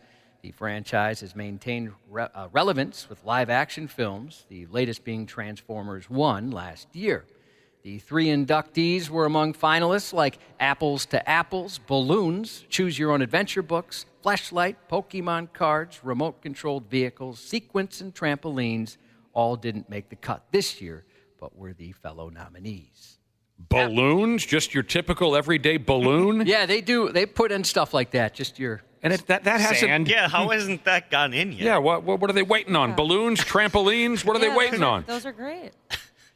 Following its acclaimed debut, Bad Sisters returns to Apple TV Plus for Season 2, bringing audiences back into the intriguing lives of the Garvey sisters with 2 new episodes premiering today. Season 2 of Bad Sisters will continue to release weekly episodes until Christmas Day. We watched that one. I thought it was pretty good. I liked it quite a bit. Yeah. No complaints here. Yeah, I thought that was entertaining. Just great. Paisley, Scotland's Gerard Butler is 55 today. Marshall, Minnesota's Steve Zahn, 57. Shout out to longtime listener 24/7 Jesus. Thanks for sticking with us for so long, my friend. And happy birthday to Amish Bowling Jesus from your team, Michael Bolton. Michael Bolton? I get it. I like it. I like it too. And that's 93X News. Randy Shaver. Never had a grown man send me so many pictures with his shirt off. On the Half-Assed Morning Show. Now we have a scuffle at the front of the net between Boyle and Parise. Oh, this is a good lightweight battle. But boy, something really ticked both these players off. First scrap that I could think of for Zach Parise in his career here with the Devils, at least one that goes on this long. His tie down, as you can see, has come loose. It's been torn up by Danny Boyle. I'll tell you what, we're surrounded by talent this morning. Randy Shaver, Brad Ryder. Hey, pimps. Good morning. Good morning. And joining us this morning, 2008 NHL Lady Byng Memorial Trophy finalist Zach Parise. Hello, you gentlemanly sumbitch. Zach. Hello. Zach Parise. Imagination. Oh, there it is. We don't need the Zach, please. It's been a while since we've talked. We're not going to start singing right away. Are you there, Zach? Hopefully people don't think that's live. There he is. Hey, welcome back. Welcome back to guys. the show. Thanks for having me. You're welcome. You're out on the ice this morning? I'm not. My son, he's on from 7:30 to 8, and then I got to drop him off at school, so I'm just watching today. Okay. Sometimes you get out there and skate around, sometimes not. Sometimes I do. I wouldn't do a radio interview while I was on the ice either. I'm just watching today. That'd be fun. I figured you're a talented enough guy to do both at the same time. 2008 Lady Byng Memorial Trophy finalist Zach Parise. If you missed it, we had such a great time yesterday. If you were listening, I'm sure you remember. If not, you missed out. So we were talking yesterday about the current class of NHL Hall of Famers. Chrissy Wendell. Who am I missing? The gal Natalie Darwitz. Did I get it right so far, everybody? Correct. Yes. And then from the NHL, Shea Weber, Pavel Datsyuk, Jeremy Roenick. And I was joking around. Obviously, Pavel Datsyuk played on a couple of Stanley Cup winning Detroit Red Wings clubs. But I said, I'm not in favor of a guy like Pavel Datsyuk. He won too many Lady Byng Memorial trophies. And if you don't know state of hockey, if you received the Lady Byng, that means you were voted the most gentlemanly player in the NHL. And I said, you're never going to win titles with a guy like that on your roster. I don't want any Lady Byng trophy winners on my hockey club. That's not how you build a winning team. It was all sarcasm. We had some fun. Zach texts in and sends us the Wikipedia page announcing the 2008 Lady Byng Trophy winner Pavel Datsyuk, but he also showed that he was a finalist for that trophy. And that was just so hilarious and perfect timing and everything. Thank you for that, Zach. Oh, of course, yeah. When I heard you dogging on Datsyuk a little bit, I was like, this guy is one of the best to ever play the game. And then you started going after the Lady Byng, and I had to send it in. We loved how you get the screenshot and then you circled it poorly in like red ink. That was hilarious. Was that common for you? Was that the only time you were a Lady Byng finalist? It was 2008. It was you, Datsyuk, and Martin St. Louis. Was that the only time you were in the running for that trophy? That was, that was definitely the only time I was a finalist for it. That was the only time. Was it something that ever crossed your mind, like, oh boy, I want the Lady Byng? Well, well, of course. I mean, it's a major award in the NHL, but along with it, I mean, you have to have. I feel like you have to have backed it up with at least some good numbers. Yeah. It's just not some guy that had 0 penalty minutes all season. You have to have had some impact on the game. Yeah, you and St. Louis and Datsyuk, absolutely piled up points every year. That's a good. Thank you for pointing that out. It's not just some skinny kid on the end of the bench that never went to the penalty box. Yeah. I wonder if Lady Byng ever dated Hobie Baker. They would have made some talented babies. Now we played the audio to start this segment where we love bringing up your one NHL fight with Dan Boyle. That was not the Lady Bing season. Not the Lady Bing. Yeah, just to clarify. Oh, boy. I mean, really, if you get in one fight in an entire 80 game, are you out? Yeah, I think you're out. Oh, you're wow, out. They don't want it. Yeah. You drop the mitts once in 80 games. You're not Lady Bing worthy. No. As frustrating a game as hockey can be, you go all season long, you only get in one friggin' scrap, they eliminate you from the Lady Bing. Yep, you're out. You're out. They don't want How it. about if Anytime you have odd penalty minutes, they don't want it. How about if you get in a scrap, but it's not your fault? You weren't the instigator. You were just protecting yourself. Does that qualify, or Would what? they take that into consideration? Yeah. Probably still frowned upon. They want you to be gentlemanly and get out of there.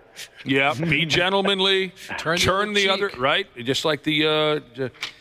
Well, that was so funny yesterday, Zach, and again we appreciate it. We had no idea that you were ever up for the Lady Bing. We knew what a nice guy you were. Of course, we knew that. But we never knew you were considered gentlemanly. Can you tell us, now that your wonderful career is over, what was? I don't know. I'm not trying to keep you from the Lady Bing Hall of Fame or anything, if there's such a thing. But what was probably the least gentlemanly thing you ever did on the ice as a professional? Ooh. Something you said, something you did. Was it when you accidentally spit on the ice girl or the girl shoveling ice stuff there? That was the first thing that came to my mind. I mean, that was an accident, but that was the first thing that I thought of when you asked that question. Was spitting on that ice girl. The video of that is so great because you're such a nice guy and you could see on your face how bad you felt. You felt absolutely terrible. That was gross. The least gentlemanly thing you ever did on the ice. Least gentlemanly thing. Did you ever say something to a player about his mother or anything like that, just to piss him? I'm sure. I mean, of course, we've all said stuff that in hindsight, that probably wasn't a great idea. I'm trying to think of anything like. I never like kicked anyone or flashed anyone with no glove on or anything like that. You ever give a guy the old Rochambeau? Ooh, he wouldn't do that. I think I've done that. I've done that, yeah. Yeah. After a while. Yeah, after a while you kind of just get annoyed at someone and try to disguise it a a little bit, but that's probably, Oops. That's probably the worst. Little shot to the gear. Yep. Now your fight nothing crazy dirty.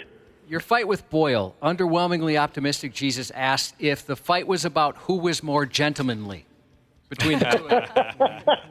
That's a good question. Maybe that'd be the loophole. They were fighting. And what a way to solve that argument too. That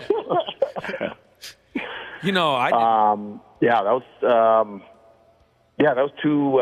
He was a very a nice guy too. He didn't get a lot of penalty minutes either. He could have been a finalist as well. Once in a while, even the nice guys have to settle things. Yep. And further researching the Lady Bing trophy that you were up for in 2008, I didn't realize you were up against a couple of heavyweights in Datsuk and Martin St. Louis. They were multiple. They won that trophy multiple years. So the deck was kind of stacked against you that year, Zach.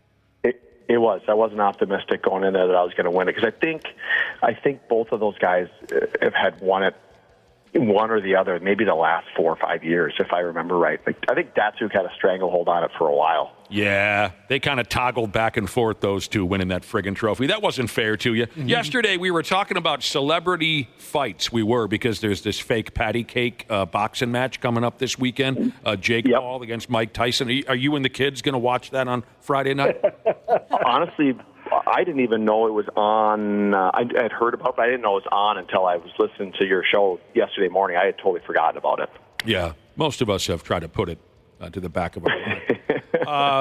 Yesterday, a listener texted in and said, when we were talking about celebrity fights, how about a three-way fist fight between you, Pavel Datsuk, and Martin St. Louis, and the loser takes home the Lady Bing trophy and all the shame that goes with it. That'd be a good one. That would be good.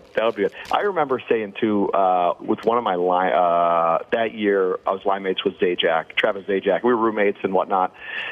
And I remember when I got nominated, I kind of had your feelings toward it because I was just like, oh, that's kind of, I got to walk in the locker room today and nominated for the Lady Bing. You know what I mean?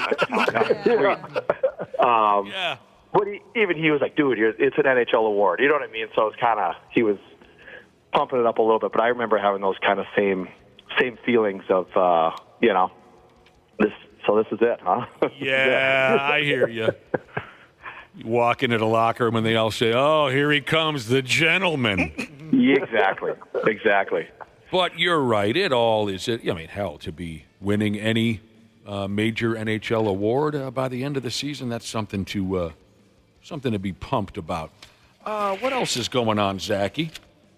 So I just coaching my kids, my son's squirt team, and also my daughter's 10U team. Actually, with an old friend of your guys, Stefan Bayou. Him and I are coaching. Our daughters are on the team together, and him and I are coaching it. Well, that's great. How's he doing? He's doing great. He, I don't know if you guys heard, he would have gotten that bad car accident. He was really, really scared, really bad, and he finally got he was walking around in a halo for a while. He finally got out of that, so just in a neck brace, and he's not allowed to come on the ice, so myself and a couple other guys run everything on the ice. He's on the bench blowing the whistle and whatnot, and kids love him. He's doing great. He's doing really well. That's wonderful to hear. Wonderful. And I bet you guys are having a blast. Yeah, we're having a good time. And then on the boys' side, myself, Keith Ballard, Devin Dubnik, and Michael Sauer actually are coaching the boys. So Devon, get the tables. Dubnik is coaching. That's awesome to hear. Do you have parents accuse you guys of not knowing what you're doing? Not yet. Can you imagine being that? That's what I mean. I'd like to see that parent. Yeah. Oh, it's coming. I'm sure they're out there. I'm sure there's some. Yeah, I'm sure there's someone out there, but not yet. The parents have been great. Man, that's got to be so cool for those kids, though, because I think when I played youth sports, it was basically whichever dad picked the short straw or lost the beer chugging contest had to be the coach. Or did they not appreciate it, Zach? We've had athletes on before where their kids' friends are just not impressed by what they do at all, which seems it's baffling. We haven't had that. Again, I've told you before where my own kids kind of blow me off, but we all know how that goes. But other than that, the kids are great. They work hard and they listen, and so it's been really good. It's been a lot of fun. Yeah, but you guys are right. The clock is ticking. Some schmuck's going to walk up to you after a couple of some friggin' dad who had a couple of Steve Weisers on the... Yep. Especially if they find out he was a finalist for Lady Bing. It's all over. Lady Bing. Yep. You guys do an out-of-town tournament to Grand Rapids, and some dad has too many beers on the bus ride. He's going to walk up and say, I know at one point or another you played the game. And you're just going to say, here we flip and go. Oh, and I bet he gives his hockey background, playing for whatever D3 school or whatever it was he did. Yeah, I played at St. Olaf a little bit, so... What about now that you're all done with playing? Do you watch NHL hockey, or 20 years of it was enough, and you're like, look, I'm going to watch some movies. I'm going to pay it. What do you watch a lot of NHL hockey now, Zach? I don't. I have not watched. Good for you. A single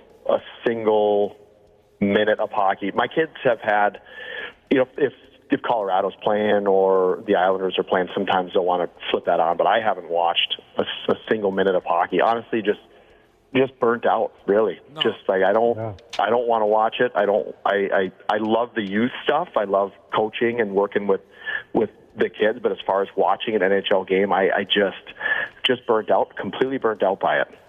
Wow. Dude, there's nobody that could second guess you or question you on that. No. I mean, Randy Shaver, have you watched television news since you retired? I haven't watched 1 second of local news. Not 1 Do second. you think I'm going to want to hear one word about morning radio after we leave here? Exactly. Not a word. And I don't know. To me, I think that's healthy. Yeah. There was an ex-player. I'm not going to name him just in case he doesn't, want this information out there.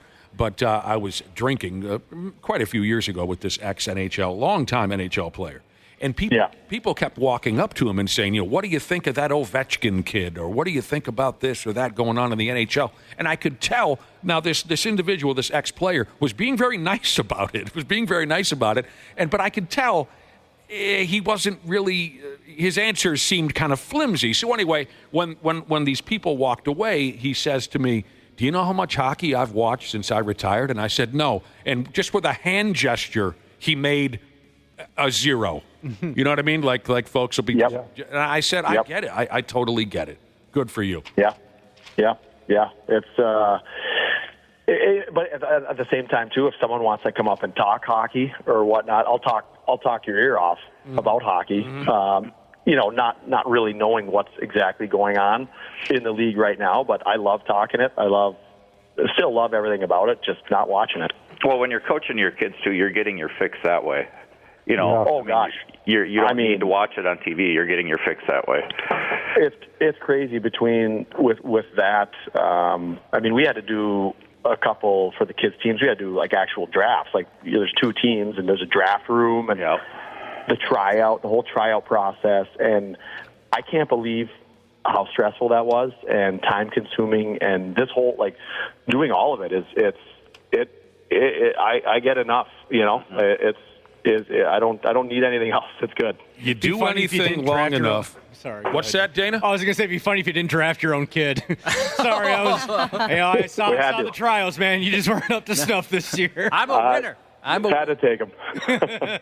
Irish Motorcycle Jesus says they play in the same district as you, and he said that it's humbling as a dad/coach, with a regular job, when his kids are starstruck by you.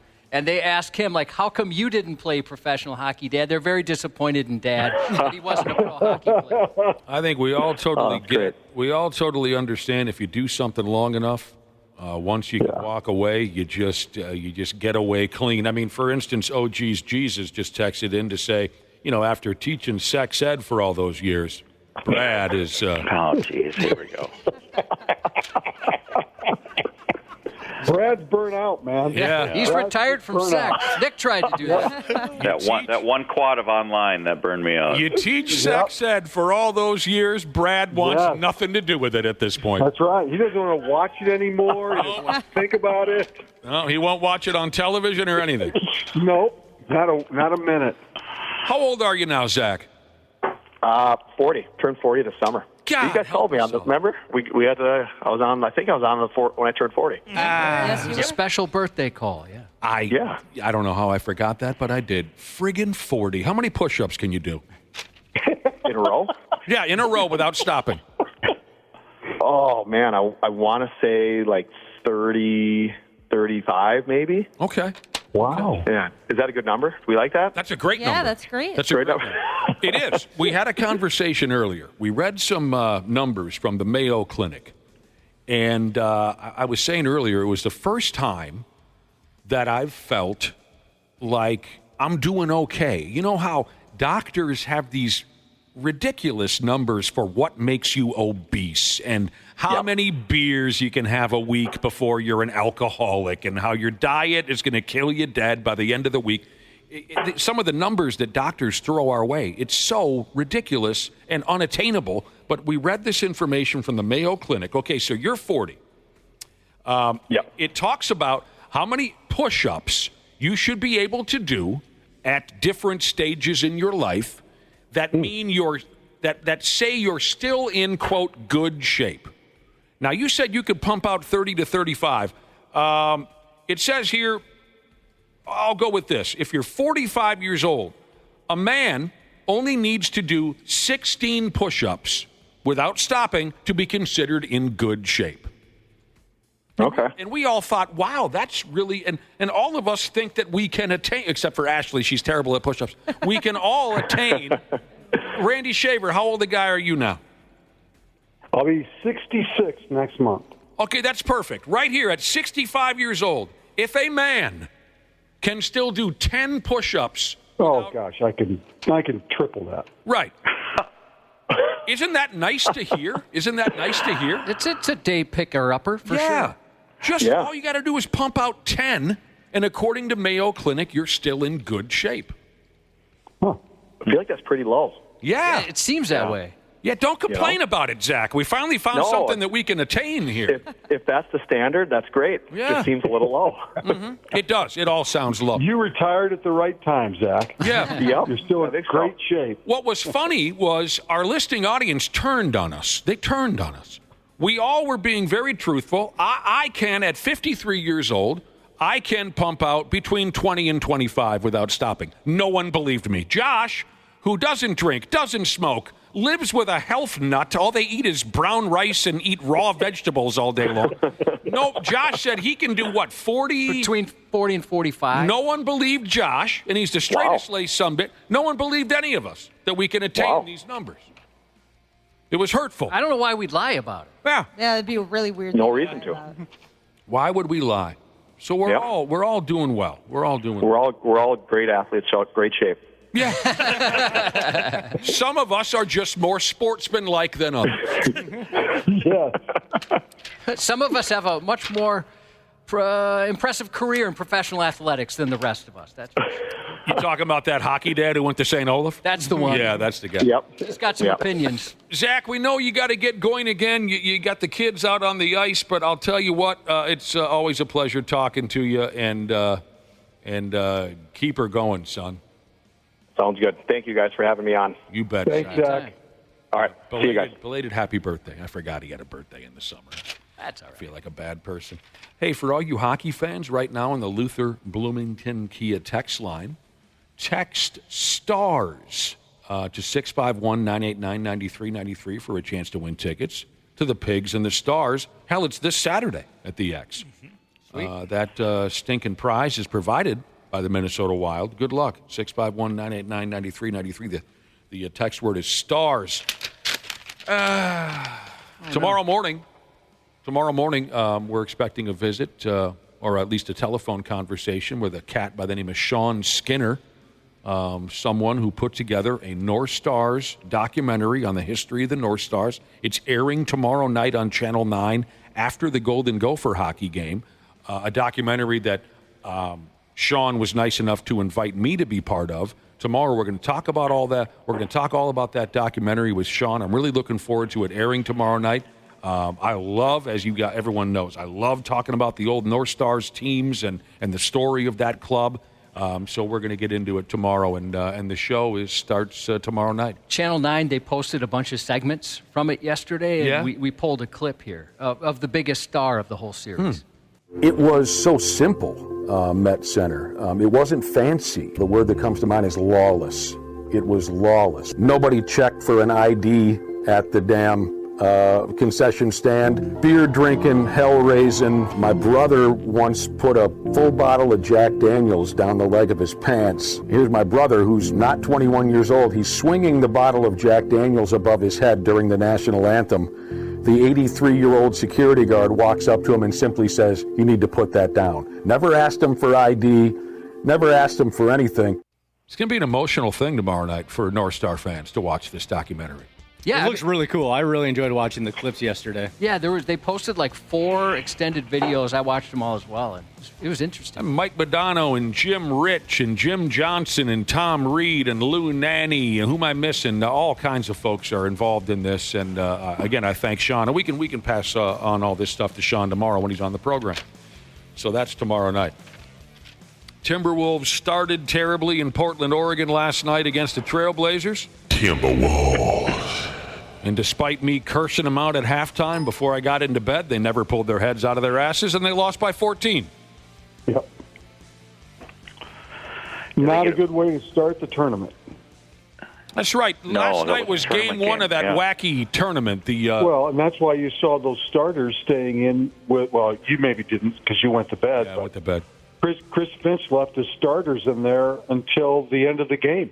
Yeah. Because point differential is one of the tiebreakers in the tournament. And they looked lethargic and surprisingly uninterested in a lot of ways last night. Yeah, they didn't look sharp at all. Give Portland credit. They shot the lights out. Oh, yeah. And they looked like they cared about winning that game last night. And they're not overly talented. They've got some really, they've got some good players. They're all very young. Yeah. They a couple years down the road, they may end up being a pretty decent team. Mm-hmm. But they beat the Wolves last night because of enthusiasm. They got to all the loose balls. They worked their tails off last night, and it showed. What you're going to see happen, I think, a little bit more this year, you've seen it happen, I think, a couple of times already this year, is teams that play the Timberwolves, they're on their radar now. You know what I mean? Like in the past, maybe people didn't take Minnesota so seriously. I think that's changed a lot now after the playoff run last year, and you're going to get teams better effort or best efforts when you go play them now. Yeah, I absolutely true. I'm going to bust a damn spring before the season is over the way this team turns the ball over. 23 turnovers again last night. It is maddening to watch how careless these guys can be with the friggin' basketball. So the same two clubs will play tonight. They better do something to wake the hell up and maybe leave that town with a good feeling.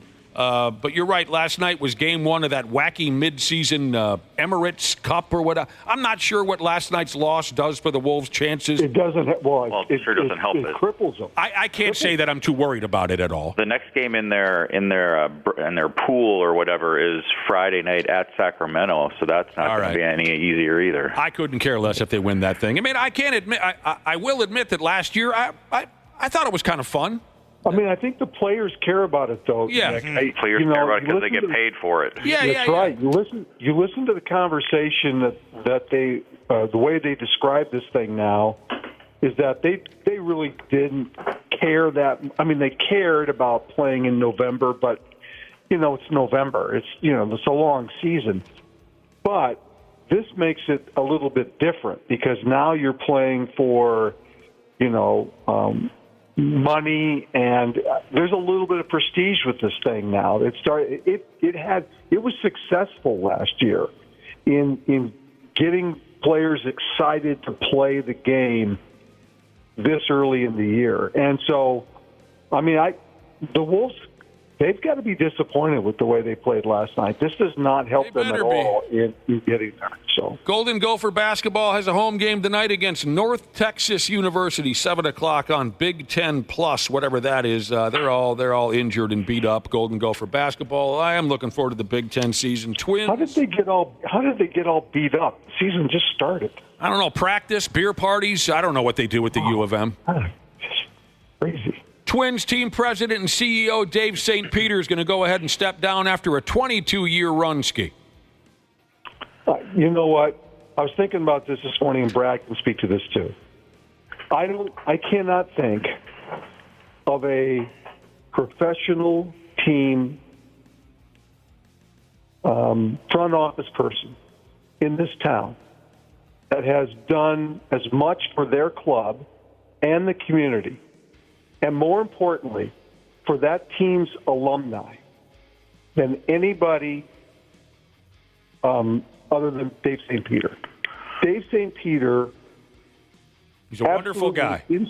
Absolutely instrumental in bringing back and making us all appreciate Rod Carew, Tony Oliva, Harmon Killebrew. The list goes on and on and on. That's Dave St. Peter. Mm-hmm. He was the one that wanted those players all a part of the current organization. Good for him. And, I can't say enough good things about Dave. He's just been – I knew him. I actually met him when he was with the North Stars. Mm-hmm. That's how long ago I've known Dave St. Peter. He's a fantastic guy. But, Brad, you never liked the guy? No, Dave hired me. Dave was my boss, so I love Dave. But Randy said probably 90% of what I was going to say. He is the reason why their alumni base and all those alumni you see come back for Twins Fest, and you see them come back for special events at Target Field, and he was behind starting the Twins Hall of Fame. I mean, he was the guy who basically started that back in the day too. He deserves all of the credit for all of that. Yes, he does. And I've never worked for a guy who works harder than he does. And I thought that I had work ethic, and his work ethic dwarfs everybody else's work ethic in town, period. I mean, there isn't a CEO or, like Randy said, a front office executive in this town who's ever worked harder, who's ever dedicated themselves more to what they do than him.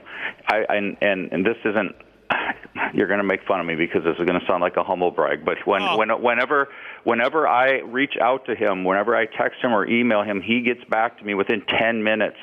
I mean, the guy is amazing, and I'm sure he does the same with Randy too. I mean, he is amazing with responding to people. I mean, I don't do that, but he has always done that, and so he's just an incredible ambassador for the Minnesota Twins. There was no humble brag hint in there at all, Brad Ryder. He is staying with the ball club in a different role. Yeah. And then this guy takes his place, and that guy moves up here. But yeah, I've heard nothing but great things. You guys have always said great things about Dave St. Peter. He's a benefit to this town and that baseball club.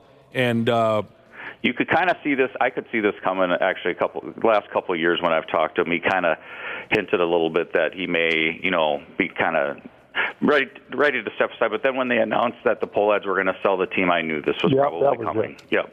Right, Josh? That wasn't a humble brag. There's a lot of folks, and this isn't meant to be critical towards you, Brad. There's a lot of folks who don't understand the definition of a humble brag, do they, Josh? No, that's very true. Sometimes, somebody will have an outright brag, and someone will call that a humble brag. No, you're just bragging. Again, the humble brag, the one that always comes to mind is the gal that gets on Facebook and says, I went to the mall today without wearing any makeup, just in a dirty pair of sweats, and I still get eyeballed. Ugh. That's a humble brag. That's the ultimate one. Yes, that's a humble brag. Because what you're saying, of course, is I look good even without makeup and in my worst clothes. You know what? It's funny. Since I left TV, I get eyeballed a lot without my makeup. It's just amazing. All right, on to some football now, Randy Shaver. You've been saying the last couple of weeks that the Chicago Bears head coach, Dino... fired the OC. Dean Eberflus. Fired the wrong guy. So close. They fired the offensive coordinator, not Eberflus, the head coach, okay? Right. Did management not understand? It's the head coach is the one that needs to go. They fired the offensive coordinator in Chicago. Could you imagine he gets pulled in the office? Eberflus, we got to talk to you. The offensive coordinator's been fired. He's probably like... Well, they probably didn't give him any choice. They probably said either you let him go or you're gone. Yeah, exactly. I got a great stat for you now. I really like this one. The Cincinnati Bengals. One of those clubs, I think it's fair to say, that folks might have expected a little more out of this football season. Yeah, but they do this every year. They start slow. Okay. Am I dreaming about? No, I don't follow them. I wouldn't know. It seems like every year they start like 0-3 or 1-3 or something like that. Well, where are they sitting now? Like 4-7 or something like that? Yeah. Well, they started slow again this year. Okay. All right. But this is really interesting. At least I found it interesting. The rest of the NFL, if you what's the word I'm looking for? If you include all of the clubs in the NFL, when those clubs have scored at least 33 points in a ball game, they are 38-1. The Cincinnati Bengals this season, when they score at least 33 points in a ball game, are 2-3. Dude. I would say fire your defensive coordinator. 5 times this year they've put at least 33 points on the board, and in those 5 games they're 2-3. And there's a photo here, Josh, of Jim Burrow. What's his name? Joe Burrow. Joe Burrow, just looking like he just urinated himself. Yeah, he looks kind of bummed out. Oh, man, what else is going on? Stupid Travis Kelce and stupid Patrick Mahomes' homes were burglarized within 48 hours of each other. Oh, no. Yeah. Seems like this is happening more and more, right? It's going town to town. Yeah. We had a run here in town, in the cities, where, was it a few months ago, Mike Conley's place got kicked in? Yep. That's exactly right. There's these organized groups who follow the pro athletes and the rich people and learn their schedule, and then they kick in the door and take what they can get their hands on. So, yeah, less than 48 hours apart, somebody busted open Patrick Mahomes' front door and Travis Kelce. $20,000 was taken from Kelsey's house. It doesn't say if Mahomes is missing anything, but the FBI is involved, and it's not just because Mahomes and Kelsey do way too many television commercials. It's not just because they're big shots. It's because it's looked at as a organized crime that's crossing state lines. It's kind of weird that can happen, just especially guys like that with all the security they have. And then Taylor Swift security, I know they're kind of intertwined now. I was reading an article saying just how bizarre it would be that somebody would even take that chance with all that. Well, it also goes to show how I think, this is not just your run-of-the-mill burglars either. These are people who know what they're doing and have researched a lot of stuff and know how to get around some of that security. Right. That's what, like I said, the FBI is involved because they know this isn't a bunch of derelicts, looking for fentanyl. These are organized. Terrifying. This is hilarious now. Some folks are saying that effing John Gruden might end up being the next head coach for the New York Jets, and that would be perfect because he is a massive jagoff. That would be perfect. See that. Cannot see that. All right. I want it to happen. Because he's such a jagoff. We could hear him sing Happy Birthday, Randy. Oh, no. Have we moved on from Bill Happy Belichick? birthday to you. Happy birthday to you. Happy birthday to you. How is it possible somebody does not know how to sing Happy Birthday? Because he's a jerk-off. I just find that incredible. What would you say about Bill Belichick, Brad? I just said, have we moved on from that rumor? I don't know. I don't care. Gable Stevenson's going to return to wrestle for the Golden Gopher program 2 years after he left. He can do that? Yeah, been a wild couple of months for this guy. He's coming back for one final, they say. I didn't know he could do that. Why is he even doing that? What's the point? I don't know, because didn't work out. He wants to win another national title, I guess. WWE didn't work out. Yeah, he's kind of pro wrestling. He'll be looking for his third NCAA heavyweight championship. I didn't know that was something he'd consider, but he has. How old is he now? I don't know. 24. 24? 24. Okay. All right, so, someone's going to get their arm torn out of its socket. I'll guarantee you that. That sucks. Coming into your senior year, thinking you got a shot at the title. Then you hear this news. National championship. Oh, come on, man. I'm going to be get the a star job this year. Oh, maybe not. Although Matthew Modine did defeat The Shoot in the 1986 documentary. What the hell was that documentary called, Josh? With I didn't see it. Madonna and Dio and Journey were all in the song. Vision Quest. Yeah, where he's running across. Vision Quest. Vision Quest. I've seen that part. That's a great movie. And he was having sex with the 40-year-old lady who was renting a room from his dad. Oh, really? Yes. That was a good movie, though, Vision Quest. Yeah. Oh, yeah. Right. He's got that emotional scene with the cook when he talks about Pele. Oh, I can't watch that scene. You know what I'm talking about, Randy Shaver? Yes.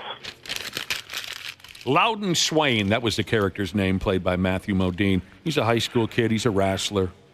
He's got this big match against this unbeatable monster called The Shoot. And when Loudon isn't practicing wrestling, he works at a hotel as a cook, and the head cook is this grizzled old sumbitch. And so Loudon Swain and the cook are having this conversation, and Loudon Swain is saying to the cook, because the cook's getting dressed up. He's going to come watch this big match. And Loudon Swain says, what are you bothering coming to the match for? It's just a stupid high school wrestling match. And the cook makes this speech about how when he saw Pele play soccer once, and it's just wildly emotional. I can't get through it. I don't know if anyone I'll can. have to watch it. Oh, God. I have a friend who would make references all the time. Anytime, let's say we'd get together. This was in high school. We'd get together and have really no plan. He'd say, boys, we're going on a vision quest. We're just going to go out and see what happens. That's awesome. On the topic of Gable Steveson, listeners are saying NIL money. That's why he's coming back. Really? I forgot all about that. Good point. Forgot all about that. You ever heard of Pele? That's how the scene starts. I'm telling you, you can't get through it. All right, back to the patty cake fake bout coming up Friday between Mike Tyson and that YouTube kid. At least nobody involved can be accused of overhyping the match, okay? At least we can say that. No one involved is trying to overhype this match. Mike Tyson has said that not only is this the biggest bout in the history of boxing. Oh, let's slow hang down. on. Just Ashley, hang on. Oh, okay. Randy Shaver, everybody. Come on. Mike Tyson has said that not only is this the biggest bout in the history of boxing, but it's also the biggest fight in the history of life. Hey, this is the biggest fight in the history of life. There's never been a fight this big. You said you're going to knock him out. Can you give us a round prediction? Well, I'm not a psychic, but he's going to be sleeping. What round? I just explained to you I'm not a psychic. As soon as I hit him, he's going to be sleeping. That's right. Forget about Vietnam or World War II. It's a 58-year-old man boxing with oversized gloves against a YouTube kid. It's the biggest fight in the history of life. Oh, God. Where does the winner get, Dolph Lundgren or what? Wouldn't that be something? Oh, I'd watch that. Oh, Drago. All right, Mike. Whatever you say, bruh. And I hate to end on a dark note. Well, you like dark endings. Yes, I do. Yes, I do. But I know the rest of you might not. But still, this is for you younger people.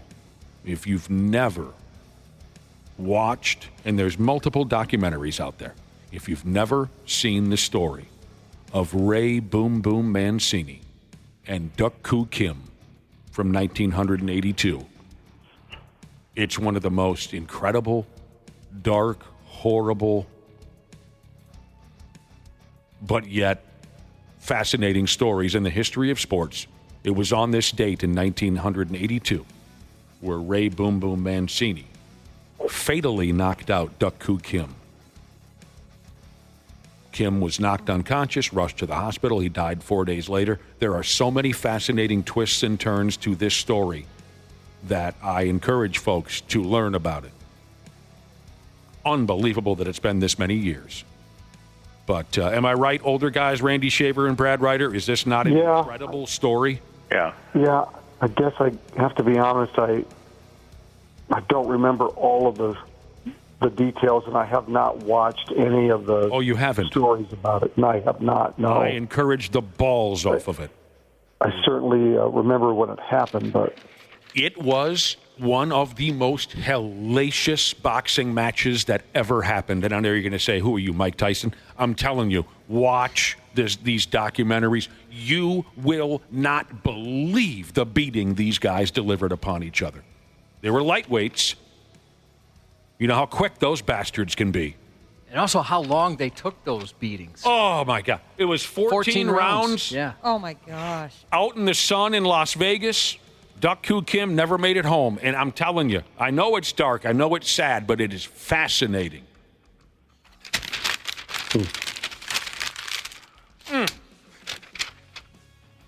It's as emotional as that friggin' Pele scene from Vision Quest. It is. I'll tell you that right now. All right, boys. There you go. Wasn't it nice to hear from Zach? Always. It was. Yeah. It's great. Yeah. I got a good mind to just... It's just nice to hear him happy and relaxed. And, you know, I mean, the man had a great career. And, you know, it's just... Hell yeah. And now it's all about his kids. That's great. It's awesome. I just feel like, Josh, the next time we see him, I'm just going to hug him. I'm not going to let go. Who could blame you? That might be his second fight. Yeah, he might have to knock me out to get me away from him. Really? You guys are wonderful. Then then if that happens, he truly does not deserve the lady. take back that trophy. We'll talk to you guys later. Okay. All right. We'll be back in a few minutes here on the Half-Assed Morning Show. There's a douchiness to them. The 93X Half-Assed Morning Show. It is that time of the year at Standard Heating and Air Conditioning. Winter's arrived, and with the holidays around the corner, it's the perfect time for Standard Heating's Black Friday Comfort Countdown specials. And right now is the time to become a Smart Club member and get your furnace in top shape before winter comes. Schedule your tune-up, boost your indoor air quality, or grab huge deals on a new system. Do not wait. Visit standardheating.com today. Comfort you deserve since 1930. This episode is brought to you by Progressive Insurance. You chose to hit play on this podcast today. Smart choice. Make another smart choice with AutoQuote Explorer to compare rates from multiple car insurance companies all at once. Try it at Progressive.com. Progressive Casualty Insurance Company and Affiliates. Not available in all states or situations. Prices vary based on how you buy. O'Shea Jackson Jr. and TJ Jefferson bring their unique take on sports entertainment with no contest wrestling, with guests like CM Punk. And I'm parked right next to the TV truck, and it's just Steve Austin's head looking at me. Just like, take a picture, sent it to Steve. Yeah. You know what I mean? He hit me back with a WTF, kid. Yeah. Well, first of all, that's amazing. That's sick. Come on. Yeah, like this is just, just literally trying to be in the moment. The No Contest Wrestling Podcast, part of the Rich Eisen Podcast Network, wherever you listen. Half-Assed Morning Show. Oh, you young people just make me sick. On 93X. I'll be damned. Oh, it's been a fun time so far, I think. Welcome back to the Half-Assed Morning Show. It's 8:31. I really do. I've had a good time. We got this terrific listening audience, some hot mamas out there, no doubt. And Josh was just telling me a story off air about a guy from Forest Lake. We don't have time to get into it right now. Maybe tomorrow. We could do it tomorrow. Tomorrow. I'll tell you about this guy from Forest. Here's something that I enjoyed, and I'd like to share it with you. Josh, you're a breeder. I am, yes. You've made a kid or two. I have. Why? Why? Yes. Well, that's a tough question to answer, Nick. I guess I always wanted to be a dad. Did you? And I needed some help around the house. From the get-go? And some people didn't believe I was sexually active. Now there's proof. That is... Although, now that I think about it, son of a gun, he was conceived in a dish. This was IVF. All right, there's still no proof, is there? At least... now they know I masturbate. Oh, you sick pervert. I was trying to move beyond that. Yeah. You've outed yourself. You're a breeder. So we value your opinion on this. You've made kids. I really got a kick out of this. There's a tweet, you guys, that totally, it went viral, okay? It's going around about how one father's 15-year-old daughter broke into his cellular telephone while he was asleep, and she sent herself $7,000.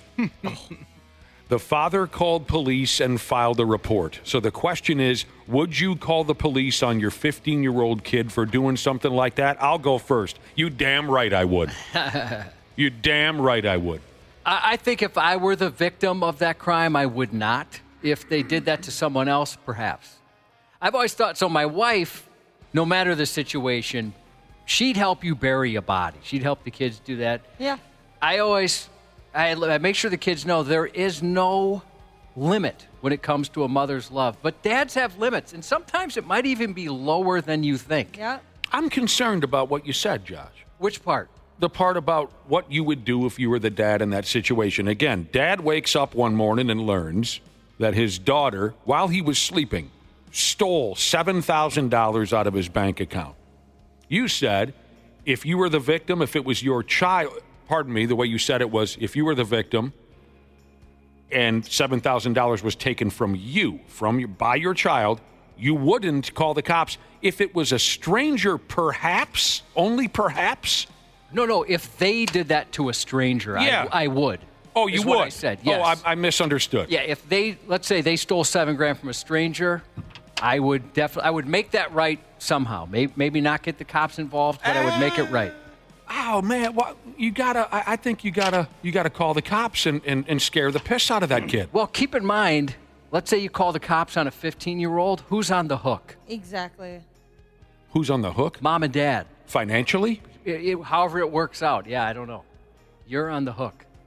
I don't know. So I'm saying that in that case, possibly. But yeah, if it was just to me, no, not necessarily. I don't think I ever would. An adult would be different. If this is like a 40-year-old kid, that's a little bit different, right? Your kid that, you're older, they're 40. Yeah. And what do you mean? You don't think you ever would? No. For any reason?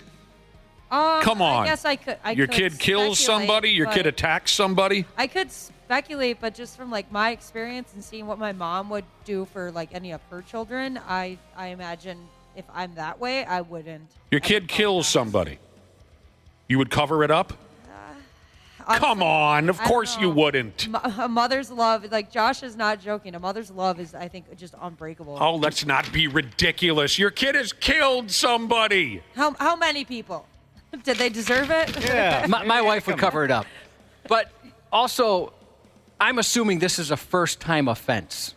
There's a difference if your kid's done this to you 10 times, or even more than once. All right. It's the first time, there are deal factors. with it at home. There are factors and this and that. I don't. Maybe it all goes back to the fact that I don't like kids. But I would think the reason we know this story is because the dad wanted to say, "Hey, look what kind of parent I am. I lay down the law. I'm going to call the." He was pandering. Absolutely. Is that what he was doing? That's, in my opinion, that's exactly what he was doing. So all he is are SAWFT on this topic? How's that soft, out of curiosity? I'm joking with you. I don't know. I just want to... How often do you call the cops? You try and deal with something on your own first. That's a soft answer right there. See, I think soft is getting the cops involved before you need to. Oh, I want the cops to tune up a kid. No. You want to deal with something on your own. I don't know. I just... I got fired up. Whatever. I wonder if any of my buddies had the cops called on them by their own parents. There were certainly police involved now and again, but I never asked any details if the cops were called by their own parents. It certainly was a threat in the household. Oh, really? Yeah, with my brothers, of course, because they can become completely unhinged, and it definitely was a threat. Like, I'm gonna call. No, I'll call the cops. Like, better stop yelling. Stop punching holes in the wall. That kind of vibe. Here's a list. Let me ask you this. Let's say your kid shoplifts. Do you skip going back to the store, making them say what they did, and say, hey, maybe the kid works for you for free for a while to pay it off? You call the cops instead of that? Well, shoplifting is one thing as opposed to $7,000, in my opinion. Well, what if they stole $7,000 worth of Then I call the cops. Instead of going back to the store? Yeah. I want to straighten this kid out. I want to scare him. If you had kids, maybe you'd feel a little differently. Maybe. Speaking of our parents, you guys get along with your parents? Yeah. Yes. Mm-hmm. I'm joking, of course. We're grown. That doesn't matter anymore. It reminds me of that scene from Weird Science. Is it Weird Science, Josh, where they go to the bar, Gary and Wyatt, and they're sitting amongst all these like 50, 60-year-old men, and because one of the guys is nervous, he says to these guys, you get along with your parents? It doesn't matter once you're grown. But speaking of our folks, or just parents in general, the Wall Street Journal just did a story on the hot new trend is to visit your kid at college and party with them. I've seen this Don't more do and that. more. Yes, I have too. That's weird. Don't do that. I've never seen that. I've heard about it. Being that age, like, you might think you're cool for like a little bit. The kids, if you are cool and the kids do like you, like, that's great. But we don't want you around. You see, Ashley, it sounds like that's changed, though. According to this report, it sounds like that has dramatically changed. What is going on? The headline is from this Wall Street Journal report on parents going to visit their kids at college and then partying with them. The headline is, it's 10 a.m. and dad's doing Jell-O shots. Must be parents' weekend. I do see more and more of this, of like kids hanging out with their parents more than we used to. Mm-hmm. I mean, most I definitely. never hung out with my parents, but there's a lot of kids that I see out at the bars with their parents. And oh my gosh, I just realized, well, we don't go to their college, but we're kind of those parents. Like, we'll go to the bars with our kids. Well, the kids come on the boat cruises and stuff? Yeah. So they're not like at college. We're not going to like a dorm party or something like that. Yeah, that's a little different. Well, and also, you're not drinking, you and your wife. I think it's very different sitting at a bar for dinner and a few beers, a 2-hour boat ride, a couple of beers, 3, 4. That's different than what I'm reading here in this story. We're talking about all night, loud music. 9 p.m. till 4 in the morning. Yeah, there's mom and dad with the beer pong and the whole schmear, and they're getting hammered. I know some people who do this, and I do find it a little bit odd. I don't believe I would ever want my future children to see me in a state of being like completely hammered either. Well, I remember when I was in college, I went to college for like 2005 to 2009 or whatever, but that era, when a parent would even be stopping by just to maybe say hi or drop off groceries for their roommate or something, we'd be like, oh, God, hide everything. This sucks. Even they would only be there for like 20 minutes. Get the girls out of here.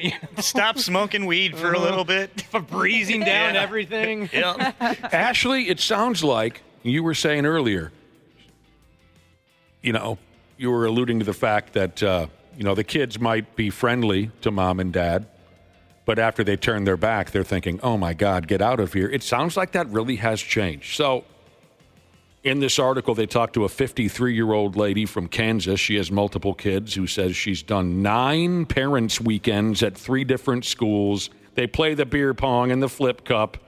And she once held the girls back for her while she puked. So they went all in. Oh, man. Up all night with the horrible music that the young people listen to when mom and dad are in the mix the whole time. Oh, I feel bad for the parents that get left out because I've noticed that, parents don't like if you have, your friends' parents involved, but, not your own. Because, what does that say? I'm not cool enough to hang out with you guys?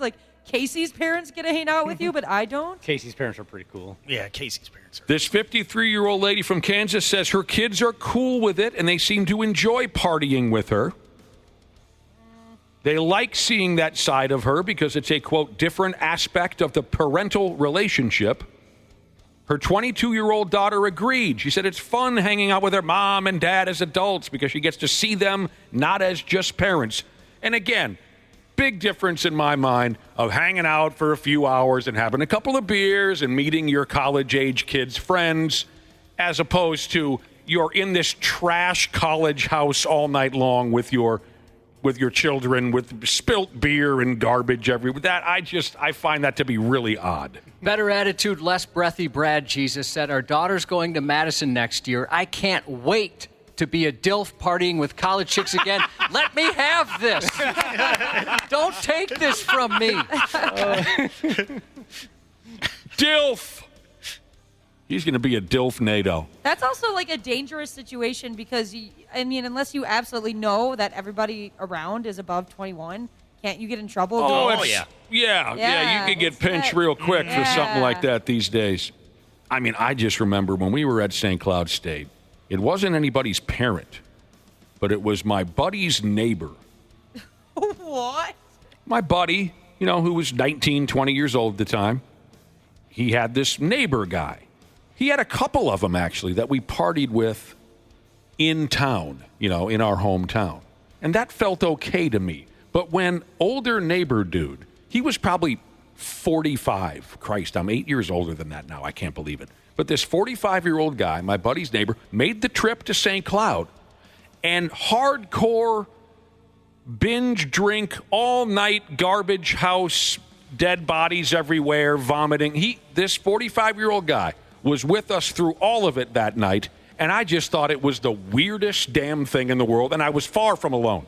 Everybody at the party kept saying, why is this guy still here? So it sounds like the attitudes of the young people have changed. Of course, the young people, if they didn't like it, they'd tell mom and dad, get the hell out. They're not kids anymore. They're 22 years old. So it sounds like the young people are digging the vibe. I'm kind of surprised, our kids like going to the bar with us. Maybe because we pick up the tab often. Maybe that's a big part. I do remember being 21 and going to the bar with my parents. I really enjoyed that aspect of it. So did I. I still do enjoy drinking with my parents at a bar. When I was 21, 22, because my folks were, bar people, and But again, I think that's a totally different scene than this all-night rager type operation. People are saying the parents' weekends, it's a lot different drinking then than if it would be a random Monday night or something. They said that's kind of when you go for it. Yeah, I could totally see that. Yeah, I've always heard that. The director of sororities and fraternities at the University of Arizona. That's not like you're going to, South Dakota State. All right? No offense to you jackrabbits. But we're talking about the University of Arizona. They're kind of notorious for just all-out topless beer parties. The director of sororities and fraternities at the University of Arizona confirmed it's a major trend now. He said he's seen parents do beer bongs and dance on tables. They sometimes act crazier than their kids. But the philosophy, I guess, down there is we try not to parent the parents. You ever tried to parent a parent, Josh? My wife has her own mother, yeah. Things like being late all the time and stuff like that. I think you'd be excellent at parenting a parent. Well, I'll probably leave that to them. Oh, man. Yeah, that's just weird. That's weird vibes. But, I mean, do whatever you want if your kids want you there. And I forgot all about this. One time my dad did spend the night up at St. Cloud State, and I thought it was friggin' weird. But he had too many beers while we were just kind of hanging out, and I just said, dude, you can't be driving back home. But I'll tell you what, you should have seen the look on his face. He's attempting to fall asleep in a recliner. And again, it's everything around us is disgusting and off-the-hook nonsense, 21-year-old nonsense. He's trying to fall asleep in this recliner, and then a fight started out in the driveway. You should have seen the look on the old man's face. He was just completely, what are we doing? Why am I here? So that was kind of accidental because he had too many Steve Weisers. But I still say, I find it a little odd that you'd be 4 years old at some college beer party with ludicrous cranking in the background or something. I just find that to be very out of place and odd, but that's just me. Oh, shoot. There's a great text that came in about, I have to look for this. Basically saying, how would you like to be a young guy watching your mom get hammered and slip into the bathroom with a college kid? Oh, no. For a quickie. Uh-oh. Wait a minute. So mom's going in the bathroom to have sex? Yeah, with a college kid. Your baby brother on the way. They worded it much better than I just did. I'm trying to find this. I saw something like that once. Oh, man. Hopefully the kid did. Was it a buddy of yours? Yeah. Oh. Did he ever find out? Yeah. Oh. No. Yeah. It was high school. Yeah. That's even worse. I came around the corner. This is like at 4 o'clock in the morning. I came around the corner, and my buddy's mom was on her back, and one of my classmates was on top of her. And I just couldn't believe my friggin' eyes. I couldn't believe my eyes. That is crazy. Oh. So were you the one that told him? No. He was informed by other people. I didn't have the heart. No friggin' way. I wouldn't be able to either. I like on the stairs right in front of. Oh, I mean, bro. I think they assumed. No cares in the world. They assumed they were. Well, they're both incredibly intoxicated, but they must have assumed that everybody was asleep. Oh. And I just crossed over from one room to the other to do God knows what, and I got an eye full of that action. I'll bet. Woo-wee! Did she have a reputation? No. Oh, so it's just. It was the completely out of nowhere. beginning. It was the beginning of kind of a transformation for this lady. I'm sure you guys have seen this before. The mom who later in life suddenly says, look, I missed out on some good times because I had kids too early. I got married too early. I had kids. So I'm gonna become the girl that I never got the chance to be. That was what happened. So there was a stretch of time where she was at every party. Oh yeah, I know someone who is going through that. Yeah, not same with here. high school and college age kids, but going through the same type of thing. Oh my God, look at the time. We got to take it. One quick text from Old Crow 47 Jesus said his parents used to pick up the bar tab too, and he thought it was pretty cool when he was 12 years old. Oh my God. At 12 years old, I appreciated it, he said. Half-assed morning show. You may look like a bum, but you got a lot of talent. On 93X. We got to get the hell out of here pretty soon, don't we, Josh? Oh, geez, I just looked at the time right now. We got to move on. We were talking about parents, kids, that whole schmear. Parents partying with their college-age kids down at the beer party, down at the dorm, whatever the hell the scene might be. We also talked about the idea of maybe calling the cops on your own kid if they F off hard enough. What's this say? A few text messages have come in. Love the text messages. 651-989-9393 is the number if you want to get a hold of us. On the topic of an older person going down and partying with your college-age kids, a listener says, being older now, I don't know if I could handle the drama at a college party. That's a good point. They're arguing about stuff you don't even understand. They're very emotional. So I like going to like bars with our kids, but going to a college party, I don't think I'd be too interested, or hanging out with their friends. As a matter of fact, one of them had brought a friend the last time we hung out, and it was kind of tough to be around that person because of the drama. Oh, that sucks. Yeah, it was pretty bad. I had to ask, like, hey, are they okay afterwards? What's going on with that person? You never want that. I've told you before that when we were young, my dad was very comfortable drinking with me and my pals. Starting around when we were, 14, 15 years old. He was a boys will be boys type of a cat, and he thought that's what dudes are supposed to do. We're supposed to sit down and be able to drink a lot of beer. So he was cool with that. We were cool with him being around. But he wasn't the guy that would stick around the hellacious house party. Hell no.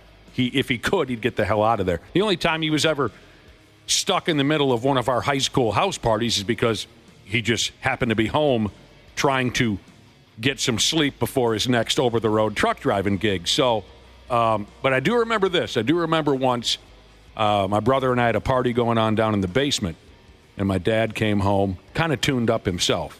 He had a couple days off from driving truck, and he comes down to the bottom of the stairs, and it was the best we could conjure back in those days, Josh. It was like, 25 guys and, 7 girls. That's actually not bad. It was the best we could conjure up. That's pretty good. And my dad comes downstairs. He looks around the room, and he says, way too loud to me, well, where are the good-looking girls? Oh, dude, no, Dad. Dad. Was he trying to be funny? No. Oh, no. No. He didn't think that we had a good enough... what does this say? Again, on the topic of kids and parenting.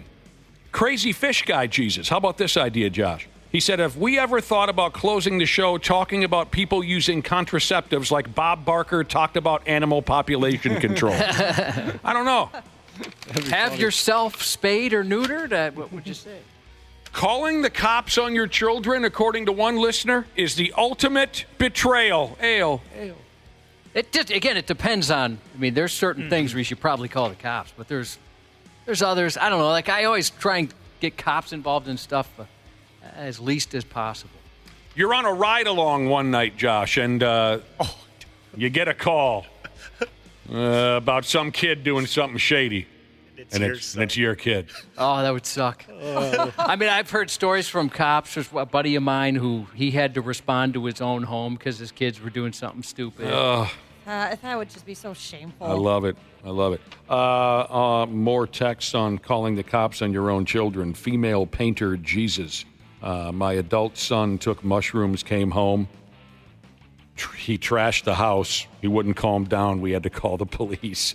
He even punched the cops. Oh, dude. No. Yeah, sounded like he needed to cool down That's somewhere. a bad trick. She says they cuffed him, put him in an ambulance. He never got charged for doing anything. He was out of the hospital the next morning. Oh, so he didn't learn his lesson whatsoever, yeah. Listener says I had to call the police on my own daughter for stealing a large amount of money from a family member. She was 15. She was arrested in our house, released to us. She had to go through community service and probation and had to pay back the money. She never got in trouble again. And I guess that was my argument earlier, or my point of view earlier. If your kid F's up bad enough, call the friggin' cops. It might scare the piss out of them. You don't got to deal with this stuff ever again. But that's just my vibe. And one of my favorites was when we were in high school, one of my buddies. We all tried to do the rock star look. Long hair, tight jeans. One of my buddies, he took it to a level where he really did look not so much glam rock star, more like a punk rock star. He was tough to look at. His hair was massive and disheveled, and he wore like a leather trench coat, and everything was shredded and everything was torn. That was his look. His parents must not have, well, at least his father must not have paid too close attention to what his kid was wearing, because one time his mom and dad were driving down the road and they saw a car was pulled over, and there was this crazy-looking sumbitch with a big head of hair being spoken to by the police. And as his parents passed, it was their son, they didn't realize it, or one of them didn't realize it. As the parents passed this scene, his dad said, "Will you look at that friggin' trash barrel right there? Jesus, what an ugly-looking kid." Oh, no. Can you believe that friggin'? Why wouldn't this kid? Jesus, look at that kid. He's just the stupidest looking. And his wife said, "Well, that's our son." He didn't realize it. On the topic of calling the cops on your kids, this person says, "My kids better hope the cops get there first." See, that's how it would have. I would have been more scared of Dad. The beatings. Than it. That's that would be held in house. Like my dad would want to be the one to dish out the beating. Dad can dish I'd be out. way more scared of my dad than the cops. He knocked you out once. He did. Yeah. Yeah. I can understand that for sure. The 93X Half-Ass Morning Show. 93. The 93X Half-Ass Morning Show podcast is sponsored by Standard Heating and Air Conditioning. New episodes drop each weekday. If your podcast platform has ratings, go ahead and give us 5 stars and maybe give our enemies 1. Thanks, and here's a word from our sponsor. Winter's arrived, and with the holidays around the corner, it's the perfect time for Standard Heating's Black Friday Comfort Countdown specials. And right now is the time to become a Smart Club member and get your furnace in top shape before winter comes. Visit standardheating.com today. Comfort you deserve since 1930.